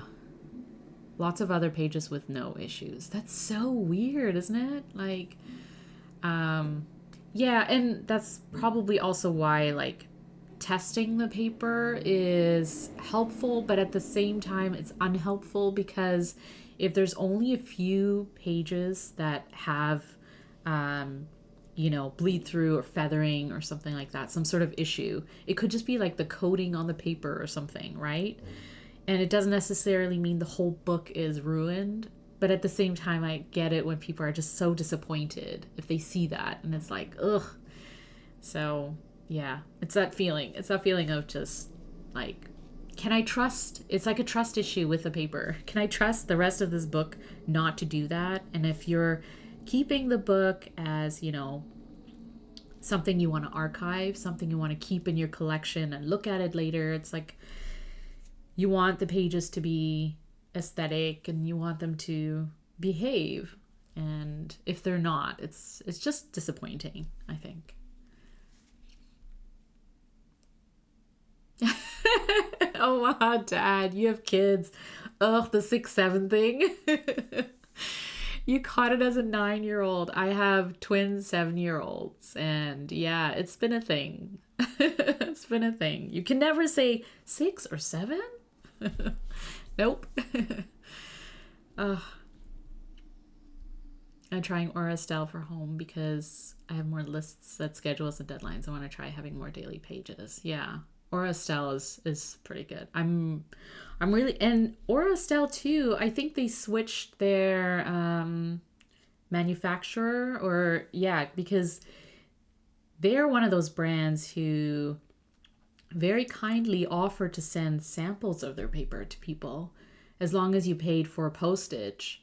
And then because they switched the manufacturer, they then they offer to resend the paper that manufacturer would be using. Like, it's so much thought and extra things that they were doing that like really impressed me. And although I didn't pick up a planner of theirs, I'm very intrigued and I hope it works out because they're definitely one of those brands that are on my watch list. I wouldn't say I'm not going to use them. It's one of those things. I journal in loose paper too. I found a whole stash of it. And the copy room at work is a good paper. It's a good paper, Bart. Yeah, why not, right? Why not journal on just like paper? That's all you really need. On good paper or loose paper or whatever, and just add it into a binder or whatever. Add it into your plotter. Well, this weekend is 6-7. Oh no. So our elf on the shelf is doing something for it? What? Do I need to do that too? Oh no, I feel like I probably do, don't I? We have elf on the shelf and we have elf friends. So it's a reindeer called Snowflake. My kids named our elf pets. But yeah, maybe I do too. And do you do like I should. Do you do like are they up to like, you know, shenanigans, or do you just kind of like move them around the house? Because I feel like my husband and I sort of do the lazy thing and we just move them around, and usually they're like, you know, hanging off whatever, the tinsel or something like that, and or they're like leaning on something, watching them while they eat. But I feel like I should step it up, shouldn't I? Shenanigans? Oh. It's just fun, isn't it? It's a lot of fun. It's an easy activity when you're half asleep. Yeah. So good. I was laughing this morning because, like I said, I have Brad's Twitch stream on in the morning while I make breakfast for the kids. And it's funny because when Brad does giveaways, he always says like exclamation point waffle, right? Like that's how you enter Brad's giveaways. And so it's become a thing because my girls can hear the stream in the background. So every time there's a giveaway, they always run around yelling exclamation point waffle. And I was like, oh, it's really cute and funny, but also I'm just like, it's like a thing they do now. Yeah, you can't get away from the things that kids pick up on. We covered the floor with orange sheets for our beds and said the floor was lava this morning. I love that. That's so cute. Well, that's awesome. My sister heavily included 6-7 in the welcome note from their elf. Ah, yes. So good. We have wrapping paper that is 6-7 from Santa. Oh no. I definitely have to incorporate it into something. I'm sure we'll do something.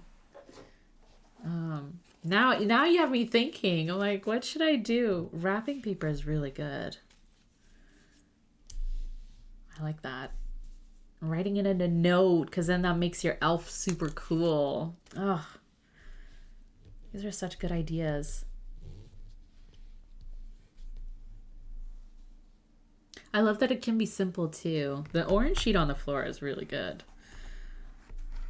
I like that. Oops. Sorry. All right, let's take a look. I think most of this is dry. Usually the pigment takes a little while to dry, but it's fine. Very cool.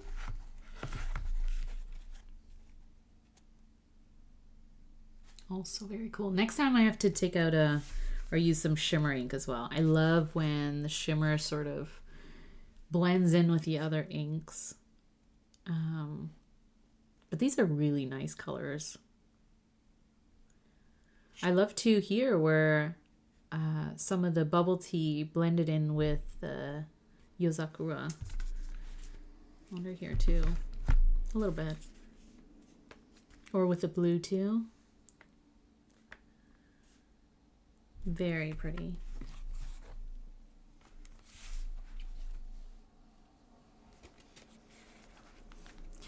We have TikTok saved with all kinds of ideas for elf shenanigans. Oh. You're so prepared, Omaha Dad.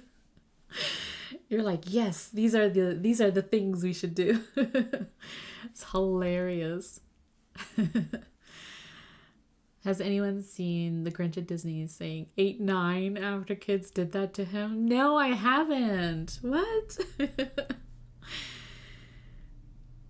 You should read the message and the demo. Yep. We used to buy the box where they curate all kinds of ideas, but everything is expensive now. Yeah.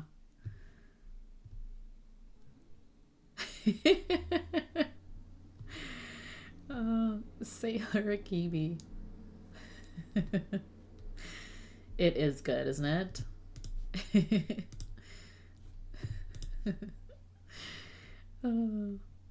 I will say, I started reading the note. I don't have Sailor Akibi because I had a couple of samples the people had shared with me, and so I love it, right? And I've inked up pens with it and stuff. But then I didn't end up buying a bottle. I was just like, this is really nice ink. It is beautiful sheen. I know. It's such a nice ink for sure. Like when I get it when people are like, "Oh, Sailor Kiwi is such a nice ink." I definitely get it. 100%. It is. That's so nice.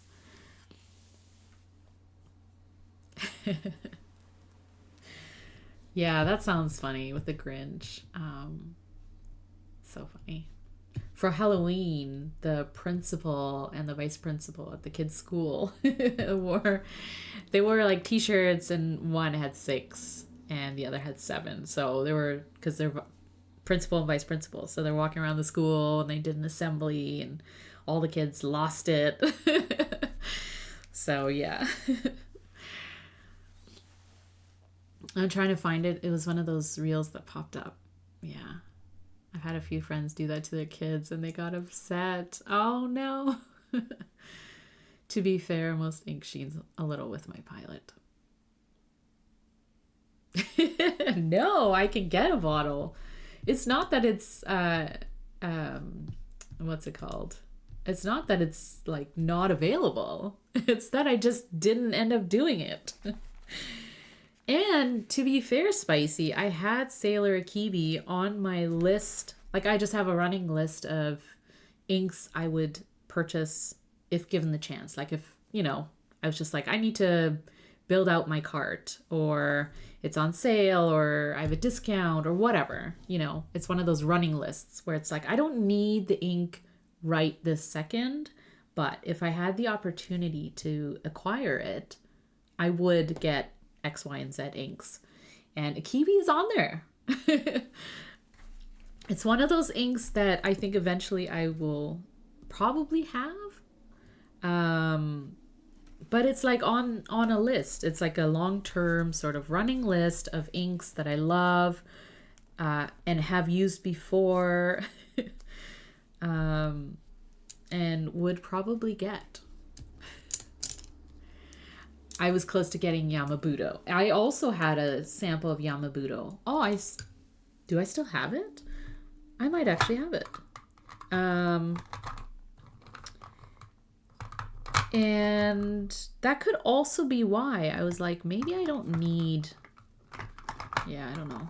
Maybe it's not in here.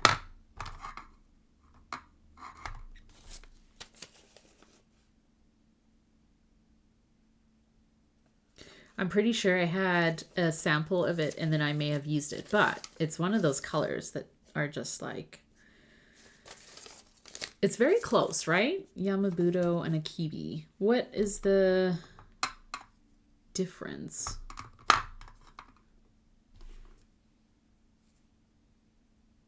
No, it's Tsutsuji.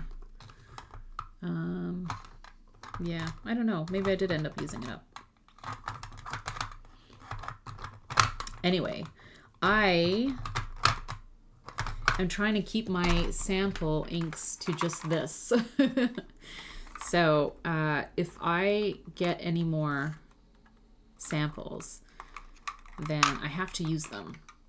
So, because this I find is a little bit manageable in the way that, like, if, I get a little bored, or I'm just like, I don't want to use or ink up for my bottles.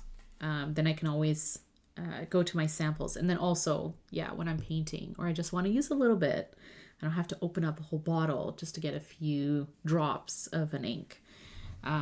We ended up using most of the inks that I took out of the samples anyway. So it's not a lot. It's not a lot that you need for painting. And we did a lot of painting. So, You just need a few drops or a little bit in a pipette. And it can go a long way. You can do a lot of fun painting. Either freestyle it or do these like fun sort of, if you have designs or a coloring book, like an ink archiving book, or you can print it out on fountain pen friendly-ish paper, right? Or even like Kokuyo business paper or something like that, where it's like, it's a nice premium paper, and it handles inks pretty well, really well. Then that's another option if you don't want to just like paint for the sake of using up your inks, but you kind of want to color with it, then that's an option too. Well, spicy. As close to getting Yamabudo, they're very similar. I do prefer Akibi to Yamabudo. Yeah. I'm one of those people that happens to buy ink cartridges. Akibi is a little bit more red. Oh, okay. Yeah, that makes more sense. I love the ink Brad sent me. It was awesome green. I have not tried Jibun Techo in the past. I have considered it in the past, but ultimately I haven't used it because I don't think I've used an A5 Slim notebook. Like, I think I just go for A5. So for me, I would have I probably would choose the cousin or similar over an A5 Slim, just because I like the extra space that an A5 has. But that being said, I considered the Jibun Techo because of the layout. So I kind of like that, the one that I was looking at, I think it's called Days, right? Where it's like a daily, but how it's laid out is there's a timeline in the middle of, so it breaks up, so you have two columns on either side of the timeline. It's not on one side. And I like that because in my head, I was like, oh, you could separate your schedule on one side, and then on the other side, I could do like a rapid log journal kind of thing, right? Or in other cases, you could do a to-do list or something like that. Your tasks on one side and your schedule on the other, and it breaks it up that way. But then I thought, like, that would be so cool to use a timeline on one side for scheduling, so things that are upcoming, and then on the other side for things that have happened by, like, corresponding to the time. So things that I ended up doing. But then, you know, I thought about it, and then I was like, I'm just going to go with whatever planner I was using at the time. So, but I am intrigued, definitely. Hobonichi, since I'm hearing you talk about paper issues, the B6 was by far my favorite size ever. Yeah, can we talk about B6? Because I feel like the B6 is one of those underrated sizes. Or maybe it's not as easily available as it should be, because B6 is such a great size. I tried a Sterling Ink B6 last year. 2 years ago, as a planner, and I loved it. I thought it's such a great size.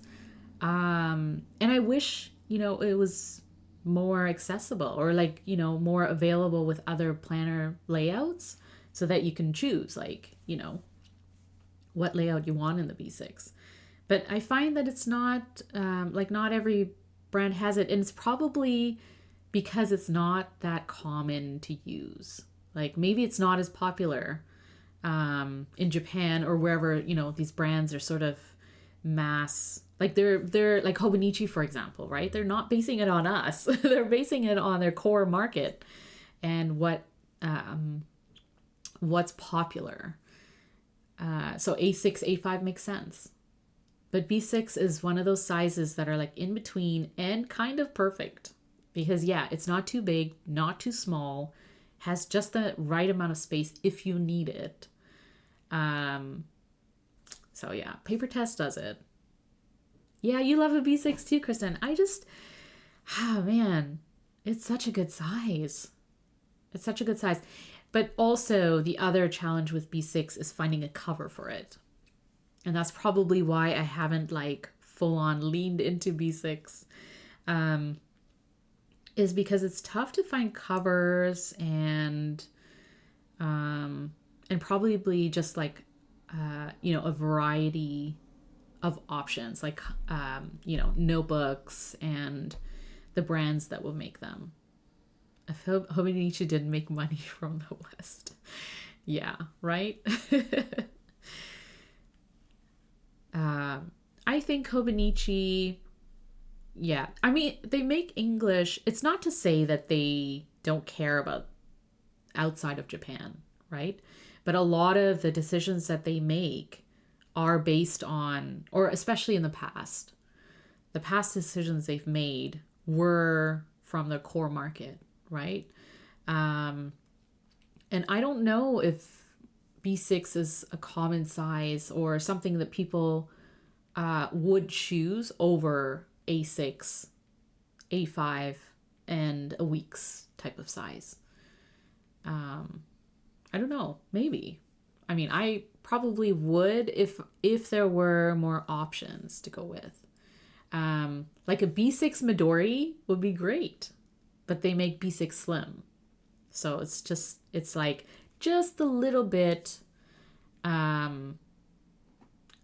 less wide. It's not as big. And that's fine. Like it's fine. I think of the core of my lineup usually is like an A6 or an A5. I do like the week size, Hobonichi weeks, and also Sterling Ink and 2. They're good sizes. I'm not going with them next year. I'm not using a weeks or a week size at all. But I am going with sizes, I guess, that are a little bit more available. So no B6 for me. Maybe the nice covers. I've bought several Moterm B6 covers. Yeah. Well, I think like just the variety of them, maybe. I mean, if you're into B6 planners and notebooks, there are options for sure. But because I think like A5 and A6 are so, like you get your Hobonichi notebooks or the brands that you're used to, unless you sort of move to Sterling Ink or Paper Test. And Aura Estelle too, right? Has B6. Unless you sort of look for those smaller shops or where you know their lineup and you can choose, you know that they have a B6 in their lineup and you can choose the layout that you like just in that size. Yeah. I made the mistake and purchased the A6 Hobonichi for the first time using them, and the paper, I was not prepared. Do you mean this year, Papa Gal? Also, Japanese businesses are very stubborn. Spicy. They do the things that they do.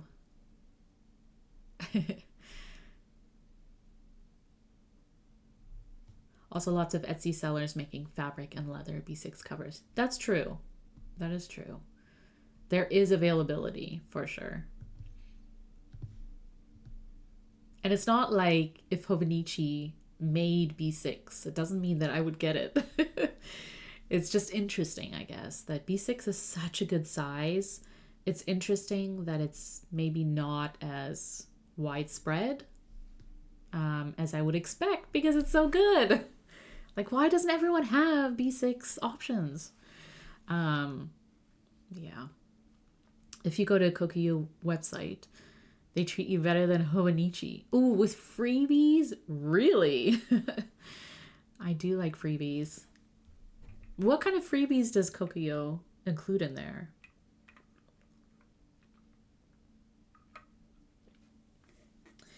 Yes, I get a lot of covers that are not popular from Etsy.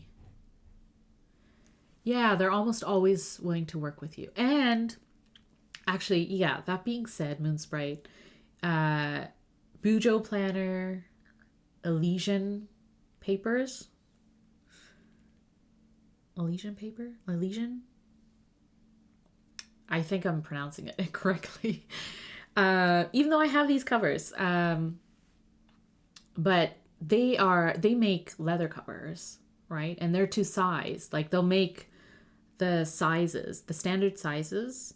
And then also you can ask, like you can request that, like if you're using a Hobonichi Hon, for example, right? It's an A6 size, but it's slightly bigger because of the cover is like a hard cover. But a lot of people like putting in those in covers. And sometimes, you know, if you get an A6 cover, the notebook might not fit properly. So I love that you can request, you know, you can add, I'm going to be using with this kind of notebook or this kind of planner. And yeah, you can get them customized in a way too. So I have a B6 Rotorfaden that I've been getting more B6 notebooks. Yes. Olive Octopus Rotorfaden is something I cannot, because that would be another just a rabbit hole to dive into. I have looked at them and they look really nice. I do like that system. Maybe it's something I'll consider in the future, because I love that you can put in notebooks into a cover and have it all contained but compartmentalized if you need to. So, yes, it was this year, Papaga. Yeah, I know. It's so unfortunate. It's so unfortunate to try it this year and then have to deal with either inconsistencies or be scared, like be worried that you would come across a page randomly that free notebook, free 10% discount. Oh man. You see, this is what brands are seeing, that Hobonichi and other planner brands and stuff sort of include these freebies, which, you know, in the long run aren't such a huge deal, but they're just like a little bit of extra to get people to be like, yeah, you know what? I am going to buy direct from Hobonichi because I get the pen, or I'm going to buy direct from Kokuyo because they include freebie, you know, whatever's. And it's like, it's nice. It's, you know, I like it. It's a little incentive, just a little bit, to show you like, we care. We want you to buy direct from us. So here is something to add to your experience. I love it. It's awesome. Their planners come with covers as well. Oh. Yeah, it's wild. Hobonichi keeps raising prices, but don't give you free shipping anymore. I know. Or you have to spend, is it no more free shipping? Because last year I think it was like $500 or something. And you get free shipping. And it's like, ooh, I'm not buying that many notebooks and planners. I'm pretty sure I have to pay that once it comes to EU. Yeah. Or customs in general. Yeah. Everything is prepaid for you.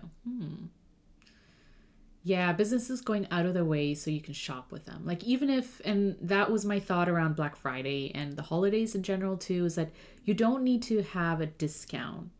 That's me personally. I don't need a discount to buy from a shop or support smaller shops or makers or whoever. I don't need the discount, but I love when a business like adds something special, you know, like a handwritten note or some extra stickers. Like I said, like I love throwing those stickers in my journal. Just like some little bit of extra, I think is really, really nice. And I would buy from brands who just like add a little bit of extra to show you like, you know, thank you. Thanks for buying from us direct, or thanks for buying local, or thanks for buying small, like a small shop. I always appreciate those things. Yeah. Oh, sorry. Yeah, it's a much better fit for me than plotter, but both systems have their strengths. Yeah, I agree, Olive Octopus. I think I got into plotter first before I found out about Rotorfaden. But yeah, I agree. It's like, I come from a history of using rings. Like I was a ring person a long time ago. I used ring planners, but eventually I was just like, oh, the rings just get in the way and they annoy me. And I think it was just a transition over time where I was like, I can't do rings anymore. And then I found plotter a few years ago and I was like, oh, smaller rings, but same flexibility, right? Like being able to have sections and dividers and moving things around when it doesn't work for you, which you can't do with a hardbound book and hardbound planner. But with rings, you can move them around. And then, so that's worked for me and I've enjoyed it. And where I find Rotorfaden is really unique and really cool is that you can buy separate notebooks to put in that cover. And it keeps it together really nicely, I find. I think my only concern, or like I would love to explore, is it like when you use a notebook that's in your Rotorfaden, do you take the notebook out like you might with a traveler's notebook? Like if you have, traveler's inserts in your cover, are you the person that takes out the notebook out of your TN because writing while it's in your cover is like awkward or feels odd? That's the part I would explore. Is that would I take out the notebook because they're clips, so I assume it's easy to take them in and out. But would I take them out? Maybe not if I'm writing like a quick note, but if I'm journaling in it or something like that. So something to think about for me. Yeah, I got Rotorfaden and I kind of wish I didn't because I love it. Moonsprite, that was a twist. I wish I didn't get it because I love it. It's so expensive. Yeah, I want more in different sizes. I know the gentleman stationer had the TN size. Was it a TN, like a standard size? Because that was tempting. And I know I didn't go for it because shipping and all those things. But at the end, it would have been so expensive.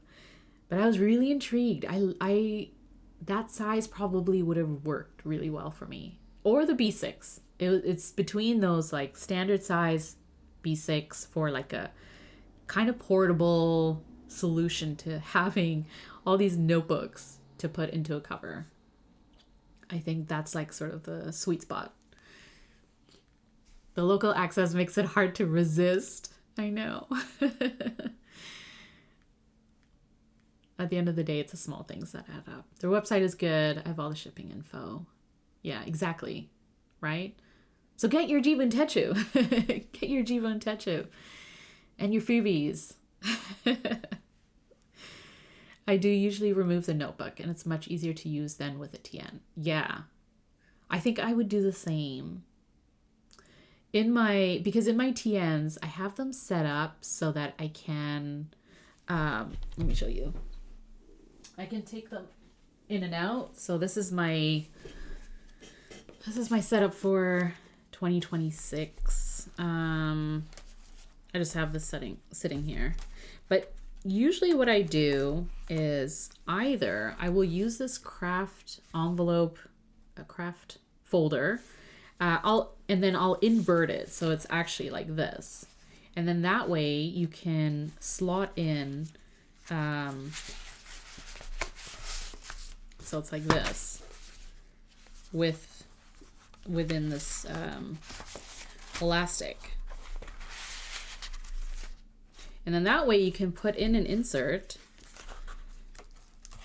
and if you want to use it like for journaling or whatever, you can just slide it out and use it, and then slide it back in and you're good to go. So using the cover more of a protector, like it protects your insert. It keeps them, or your insert, it keeps them together, contained.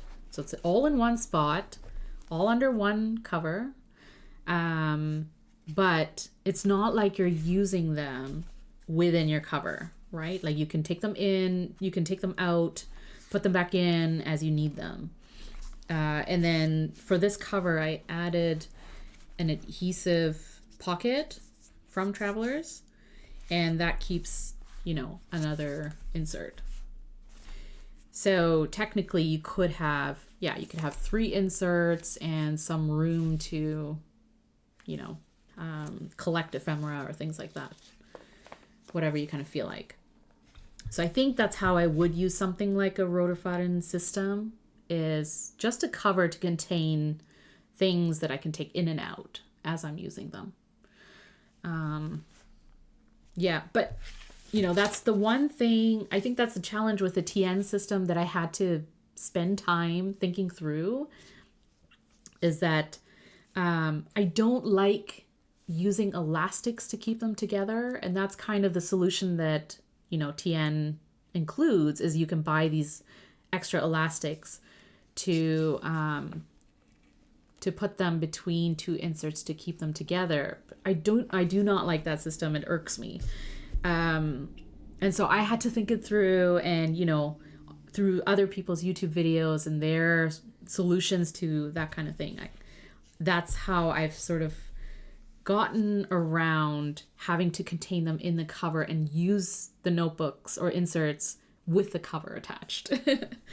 And being able to easily slot them in and out, either with an adhesive pocket or craft folder or whatever, is like so much easier, so much simpler. So yeah, I'm local to Gentleman Stationery. I got the special one, Moon Sprite. It feels so good in the hand. It's hard to describe. I can imagine. It just feels special. Yeah, Joe's got the Legally Distinct A5 Slim. So I have that in the B6. Yeah, those are good sizes. Oh, I'm glad you like the idea. You're welcome to use it if you have a TN, or if you have something similar that you have to like take inserts in and out, or notebooks in and out. And there's no simple way of doing that. And I also don't really like using, or I don't like writing in the inserts while they're in the cover. I'm just one of those people that's like, why is it so bulky and bumpy? Unless it's like a planner insert or something, where it's like, I'm just writing something down messy, it doesn't matter. But when I'm like taking my time to make it look good or enjoy the experience of writing, I just like taking inserts out. So yes, do it with your TN too. Oh, you're using the standard as your journal this year. Yeah, I am. That's my plan for, that's my plan for my journal, is to use the TN. I have a sticker insert, and then I have the Love and Trip insert, because I didn't get the cover. I have enough covers, although it was very, very nice color. But I got the insert, so I'm going to use the insert as my journal. And then I have one insert that I made with leftover paper that I didn't use. So there's like a mix of craft paper. I think there's lightweight paper, so like the TRP. And then just kind of like, I had extras of sort of random inserts that I didn't end up using. So I just take them out of the inserts that I finished or didn't complete, and stapled them all together with this cover, the Travelers Times newsletter cover. So do that too if you have leftover paper. It's a great way of reusing paper that's in an insert that you're done with, or, you know, want to move away from. You can do that too. I have one of those folders in my rotorfaden with a Rubiki notebook in the middle and loose papers in the folder. Yeah, that's a great idea. If you have loose papers and you don't want to bind them, or they're unbound, it's a great way of throwing them into the envelope. I thought too, like having this envelope, you can throw in loose paper, you can throw in like stickers, things that you might want to include in your journal later. Maybe not in the moment. Yeah, It's kind of nice. I'm just thinking. I also did that with my TN passport.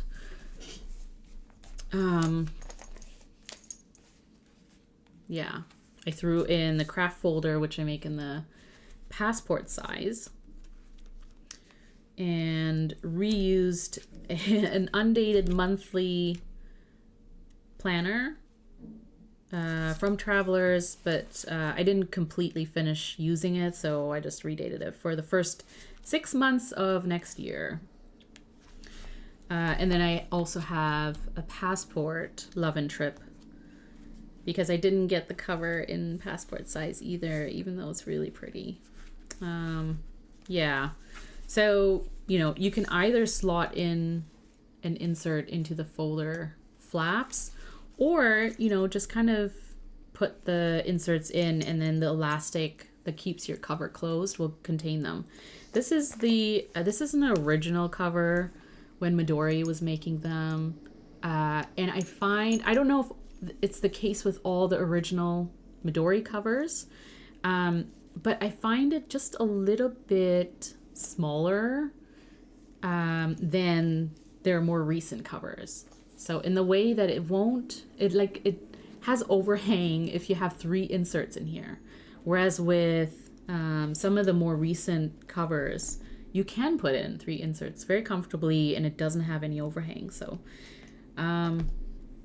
it's all good though.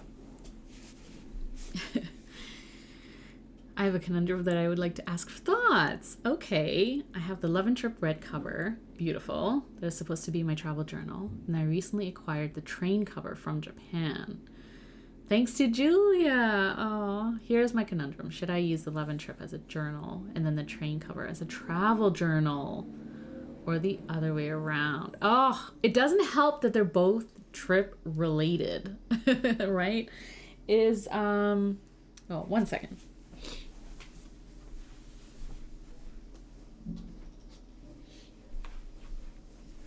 Are you talking about this train cover? Because it is so pretty. This is what I'm talking about in terms of being able to hold more inserts than the original cover. So my conundrum is that I'm like, if I want to comfortably hold 3 inserts, I feel like the more recent covers do that really well. Okay, so let's talk about your conundrum. Your Love and Trip red cover, and your train cover. Oh, but in brown. Okay, gotcha. Yeah, I know the one. I know. Also, the train one is special because it's from Japan. It's from Julia. It's like, it has those memories attached to it, right? But the Love and Trip is really pretty. So here's what I would think through is, if you're using either one of the covers as a travel journal, are you taking it with you when you're traveling? Is it going with you, or is it like when you're done your trip, it's sort of like a recap where you're putting in all your collage materials and things? Or are you actually taking it with you and doing journaling while you're traveling? Because the one thing I've had to think through is, if it's a really special cover, and it's sort of one of those covers that you want to keep, but also you might want to be precious with, then the travel journal will go with you. Yeah, okay. So that's what I assumed. Then I would think through whether or not you're one of those people that, like, are you okay with scratches on the cover? Marks and scuff marks, things like that, because that's going to happen, right? Like if you're taking it on a trip, sometimes while you're on the go, you're just kind of like stuffing notebooks into your bag and things like that. So, or other items will rub against it. You get scuff marks, you get like scratches. And are you okay? Like, I think that's fine because it sort of builds character for your cover, right? Like it's showing use, and they're not meant to be treated preciously, right? They're meant to take a little bit of wear and tear and stuff like that. But it's meant to be used. Yeah, exactly, Spicy.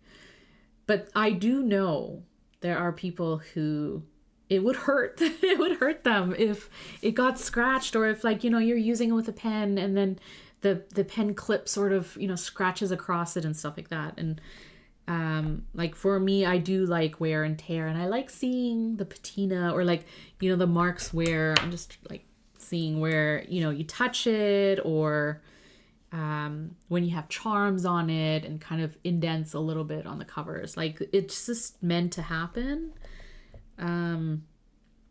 But at the same time, it could be like especially if you're kind of like a first time, you have a few covers that you want to be very careful with, and it might be jarring at first. Or maybe you should use it just to like get over that initial like, oh my goodness, it's a scratched cover now. Maybe you should force yourself. But it's probably something to think about, just because it's a gift from someone, and it means something. You probably want to keep it forever. And I don't know whether or not it would be something that's like painful, a painful sort of thing to have to go through. It just depends on the kind of person you are. If you're Spicy, you're just throwing your cover in your bag and scratching it up. Then a cheaper cover you're willing to say bye. Yeah. I like some wear and tear, but for special covers with memory attached, maybe not. Yeah. I was like, the one thing you have to think through, because if you are, I do totally get that the train cover is probably really great for trips, even though if you're not taking a train on all your trips, right? It's just, it signifies you're traveling, you're moving. It's kind of nice that way, but I think you have to, if you are going to use it for trips and travel and stuff like that, I think you have to be like, you have to prepare yourself for the first time you scratch up your leather cover. A true leather is even more beautiful with time. Yeah. And scratches on leather over time, right? They will dull and they will smoothen out. So if scratches can happen anytime. Doesn't matter if you're traveling or not. It could be on your desk and something will scratch it up. But be prepared. Like, prepare your mind for the first time that happens. It's not a big deal. But, sometimes it's just jarring. You're like very precious with, like, it means something that you don't want anything to happen to it. So, all very true points. The thoughts that keep me up at night. The thoughts that keep us all up at night. All the time, every day. Especially when you get a new cover or a new notebook, right? New planner, whatever. And you're like, I don't want to ruin it. But it's not ruining. It's like building, right? Like you're building character. You're building history with that cover. Because, of course, you can keep it in the box or in the sleeve and just keep it unused so that it's pristine. But that's not the point. That's not the point of a cover, especially if it's a traveler's notebook. It's meant to be traveled with, and it's meant to be used, right? But yeah, I would just think that through a little bit. And then again, like the train cover or something similar to that, like it could signify you moving through, your life, your year, it's like a symbolic sort of, you're transitioning from point to point, right? And think about it that way when you're using, or you're putting in whatever inserts you're going to use. Like for your regular journal, for example, it's you're constantly moving in your life. So if you want to think of it that way, make it make sense is what I say. It can make sense. It's very fair. It's really dear to you. So why don't you use it at home? yeah, in comfort, where you can sort of, you're opening it up, you're remembering it's a gift, you know, makes you feel connected to the community. And you're sort of taking your time with it. Like, you're not out and about just kind of opening it up and throwing in whatever thoughts into it and stuff like that. I am a philosophical soul. I'm so glad I understand the way your mind works. I think a lot of us have to like think through these things sometimes. Yeah. I've also been like, I've been journaling forever. And so these are the thoughts that I also, they keep me up sometimes because I like to have a connection to the notebooks that I use and the planners and journals and things like that. They mean things to me. So especially my journals, maybe not my planners so much. Though I like to think about what contains, like what my planners are contained in, probably more so than the book itself or the pages itself. But I do think about my journals a lot because I keep my journals forever. Whereas I don't really keep my planners. So I know a lot of people keep all their notebooks. I don't have that kind of space, probably. And I also don't feel so connected to my planners. But I feel very connected to my journals, my memory keepers, my books that have all of the highlights of my life in it. And I keep that forever. I also sometimes nostalgically flip through them. So it's not like they're sitting on shelves, never to be looked at again. I do look at them. And I think someday, I think it would be nice to just like, have them on display or in a shelf or something like that. And sort of, just reflect on the fact that you've taken all that time to write down the important things that are happening in your life. And they mean a lot, right? All these little moments, they add up to something. So it's kind of nice to reflect back on that as well. So yeah, that's why I think about it. Like, I need to think about the books that I'm keeping forever. Or inserts, or, what kind of form they take. So that's why it takes so long to kind of firm up my journals for the year. You do exactly the same thing. That's so funny. This is why we're friends. You get it. Oh, so funny. That being said, I was going to, I think we were talking about Hobonichi. I was like, it triggered a memory, or it triggered a thought, because for next year, I'm not using any Hobonichi planners. I'm not using any Hobonichi planners.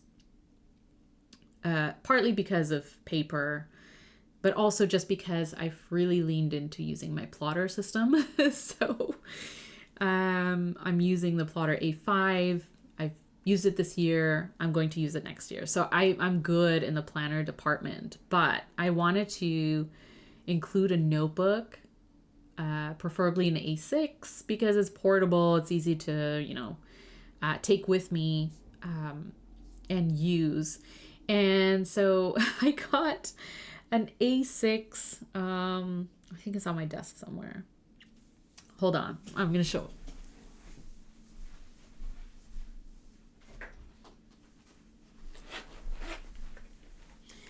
So I got, this is my, this I got recently, last month, something like that. This is the Wonder Pens Superior Labor A6 cover. And so I was like, I need an A6 notebook to put in this because it's a cover. But I got the A6 notebook from Hobonichi, and I bought it locally. So because I didn't want to deal with shipping costs and customs and stuff like that. And I thought, please let it be good paper, right? And so I did a paper test, and it was okay. It's fine. But it did kind of react to my medium nib in my Pilot E95S. This is a medium nib. It's not my, like, you know, architect and double broad, you know, perspective nib or naginata. It was nothing too extra. But it did kind of react to it a little bit, where you can kind of see some of the points ghosting, maybe even bleeding through a little bit, but definitely ghosting. And I thought, ooh, that's probably not a good sign. But anyways, so I decided to test out a little bit with fine liners. Because I thought, okay, so either a gel pen, ballpoint, or a fine liner, maybe. And so I tried fine liners. I have, you know, a bunch of Tombow mono drawing pens. I love these fine liners. So I tried the 03, which is like, you know, it's like a 0.38 kind of tip size. And it ghosted. Right. And I'm like, I don't know if I'm the type of person who will write on every single page if it's ghosting against, you know, on the backside with a fine liner. Like, it's nothing, you know, too extravagant. And so I was like, okay, maybe I'm down to using a ballpoint. And so, you know, when you talk about expensive notebooks and paper where you can't just grab any pen, even though it's fountain pen friendly, I can't just grab any fountain pen and use it on there comfortably without feeling like maybe it's going to ghost, maybe it's going to bleed through, maybe it might feather, who knows. So, yeah, that's all to say that, you know, we put a lot of thought into planners and journals and paper because, you know, of the way that we react to how it behaves. And so, you know, when you're thinking about what planners you want to use next year or journals you want to use it next year, it's like, yeah, you know, ghosting will happen. Bleeding is unacceptable. Feathering is unacceptable. It's like, to what extent are you going to push that paper to where you feel comfortable being like, you know what, it's fine. I'm fine with ghosting. I'm fine with, you know. So I think that's the kind of thing that we should be thinking about, right? And thinking about our comfort level in terms of what we're willing to put up with or not put up with, but, you know, what are we willing to accept? Like, this is how the paper is. There might not be a better version of it. Or if there is, you know, at what point does it become better, right? Are they still working on improving it? Or is this kind of what we've accepted as, like, this is the threshold. This is where it's probably at for another year or two. Are you okay with it? Yeah, bleeding and feathering, you know, ghosting, I totally get, especially if you're using thin paper. But also I think it depends on, you know, like, for me, I don't use extra fine and fine nibs. So for me, I look for paper that does really well with, you know, wider nibs. And in that case, maybe that's why I'm leaning towards more Midori paper, because it's thicker. Or, you know, 68 GSM, 70 GSM, where it's kind of like, it feels a little thicker, but it's not like 120 GSM, you know, thick white paper. It's still relatively thin. It still handles fountain pen inks really well. It might not be TRP, or it might not be, you know, whatever. But yeah, that's why I'm, you know, I've thought a lot about the type of paper that's available, new paper or paper that's been around for a while, and whether or not it's like a good alternative. Like, why use the same thing over and over if it might be disappointing, or if it's something where you're like, I can't handle, a little bit of ghosting, or I can't handle whatever. FP put up a lot of BS. I would straight up send an angry mail call, even if you try. Oh, yeah, I know. You know what? I think a lot of times, like, we get very nitty gritty about paper, and yeah, we expect a lot, right? Like it because we use fountain pen inks, and we use a lot of it, and it has to handle it a certain way, and we get very nitty gritty and very into it, and I think at some point it's like, especially for me, I'm like, I don't want to keep harping on about paper quality and whether or not it's the good version or the good kind or the improved version. I think for me, it's like, might be time to move on. But anyways, probably not next year, but 2027. I really like this cover though of the Hobonichi notebook. It's so cute. It's the cat. But yeah, it's fine. It is what it is. But I think that's partly why when I'm thinking about my journal lineup, like I do have to have really good paper for using the kinds of pens that I want to use. So whether or not that means having an extra notebook for using the wider pens, that's okay. The struggle is real. I like to use both sides of the paper. Yeah, me too. Unless I'm drawing. And with the cost nowadays, I don't want to lose more pages. Yeah, exactly. I like to use both sides as well. I don't when I paint. Like this one, for example.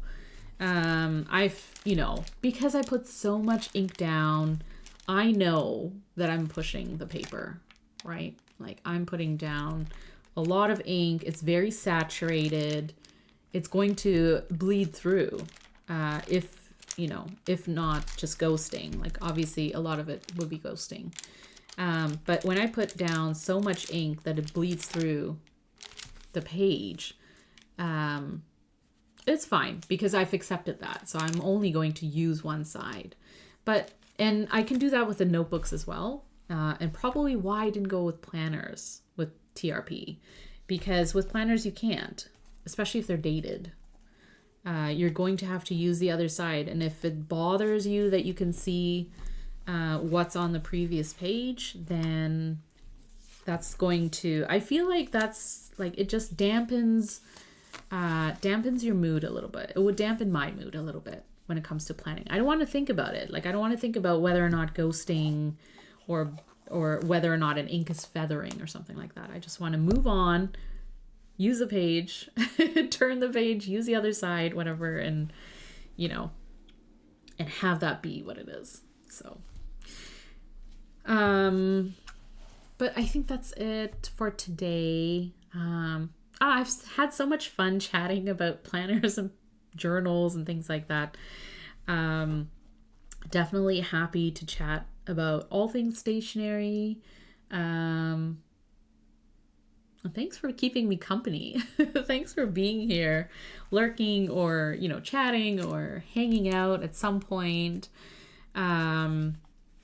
And just, being here, being you, being friendly, being kind, and the laughs and the smiles. But yeah, that's it for today. I am planning to be back next week on Wednesday. I do want to, at some point, I do want to talk about like planners, journals, and setting it up for 2026. So we'll figure out a day to do that as well. That way we can like really get into what planners we're using. Not that we haven't already, but we'll do that, and we'll do other fun things. I needed the super chill time while I'm working. Oh, I'm so glad Moon's Bright. I'm so glad it was super chill. Yeah, it was super cute. Yeah.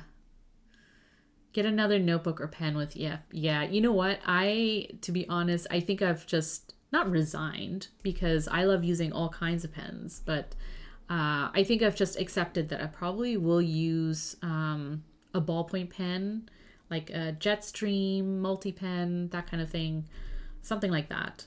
In, notebooks where I'll probably see ghosting if I used a fountain pen. And although I know it's like, as Spicy said, it's normal, right? Because you're using thin paper.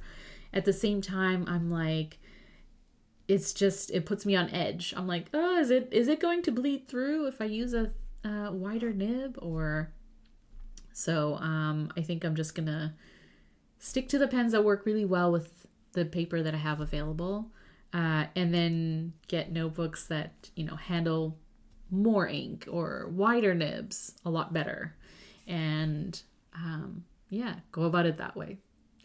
Another fun stream. Oh, I'm so glad. I know, we could do this all day long. I'm so glad you could make it to live too, Kristen. Definitely makes work more tolerable. Oh, I'm so glad. Well, I'm glad that we had time to hang out. And just chat through things. So I'll see you next time, friends. Have a great week. Enjoy the rest of your week. Take it easy. Be gentle on yourself. Make time to play with your stationery, play with your inks, do some painting, throw it into a palette, throw it around on a piece of paper. Have some fun with your stationery. Shop your own stash if you can. Support local if you can. But definitely have a good day. As Spicy said, have a good day. And do the things that make you happy. Bye. Have so much fun with all of your notebooks and all your covers and all your systems. And hopefully next year we'll treat you really well with your paper. And I'll see you on the next stream. I'll see you next time. I appreciate you all so much. Thanks for being part of this community.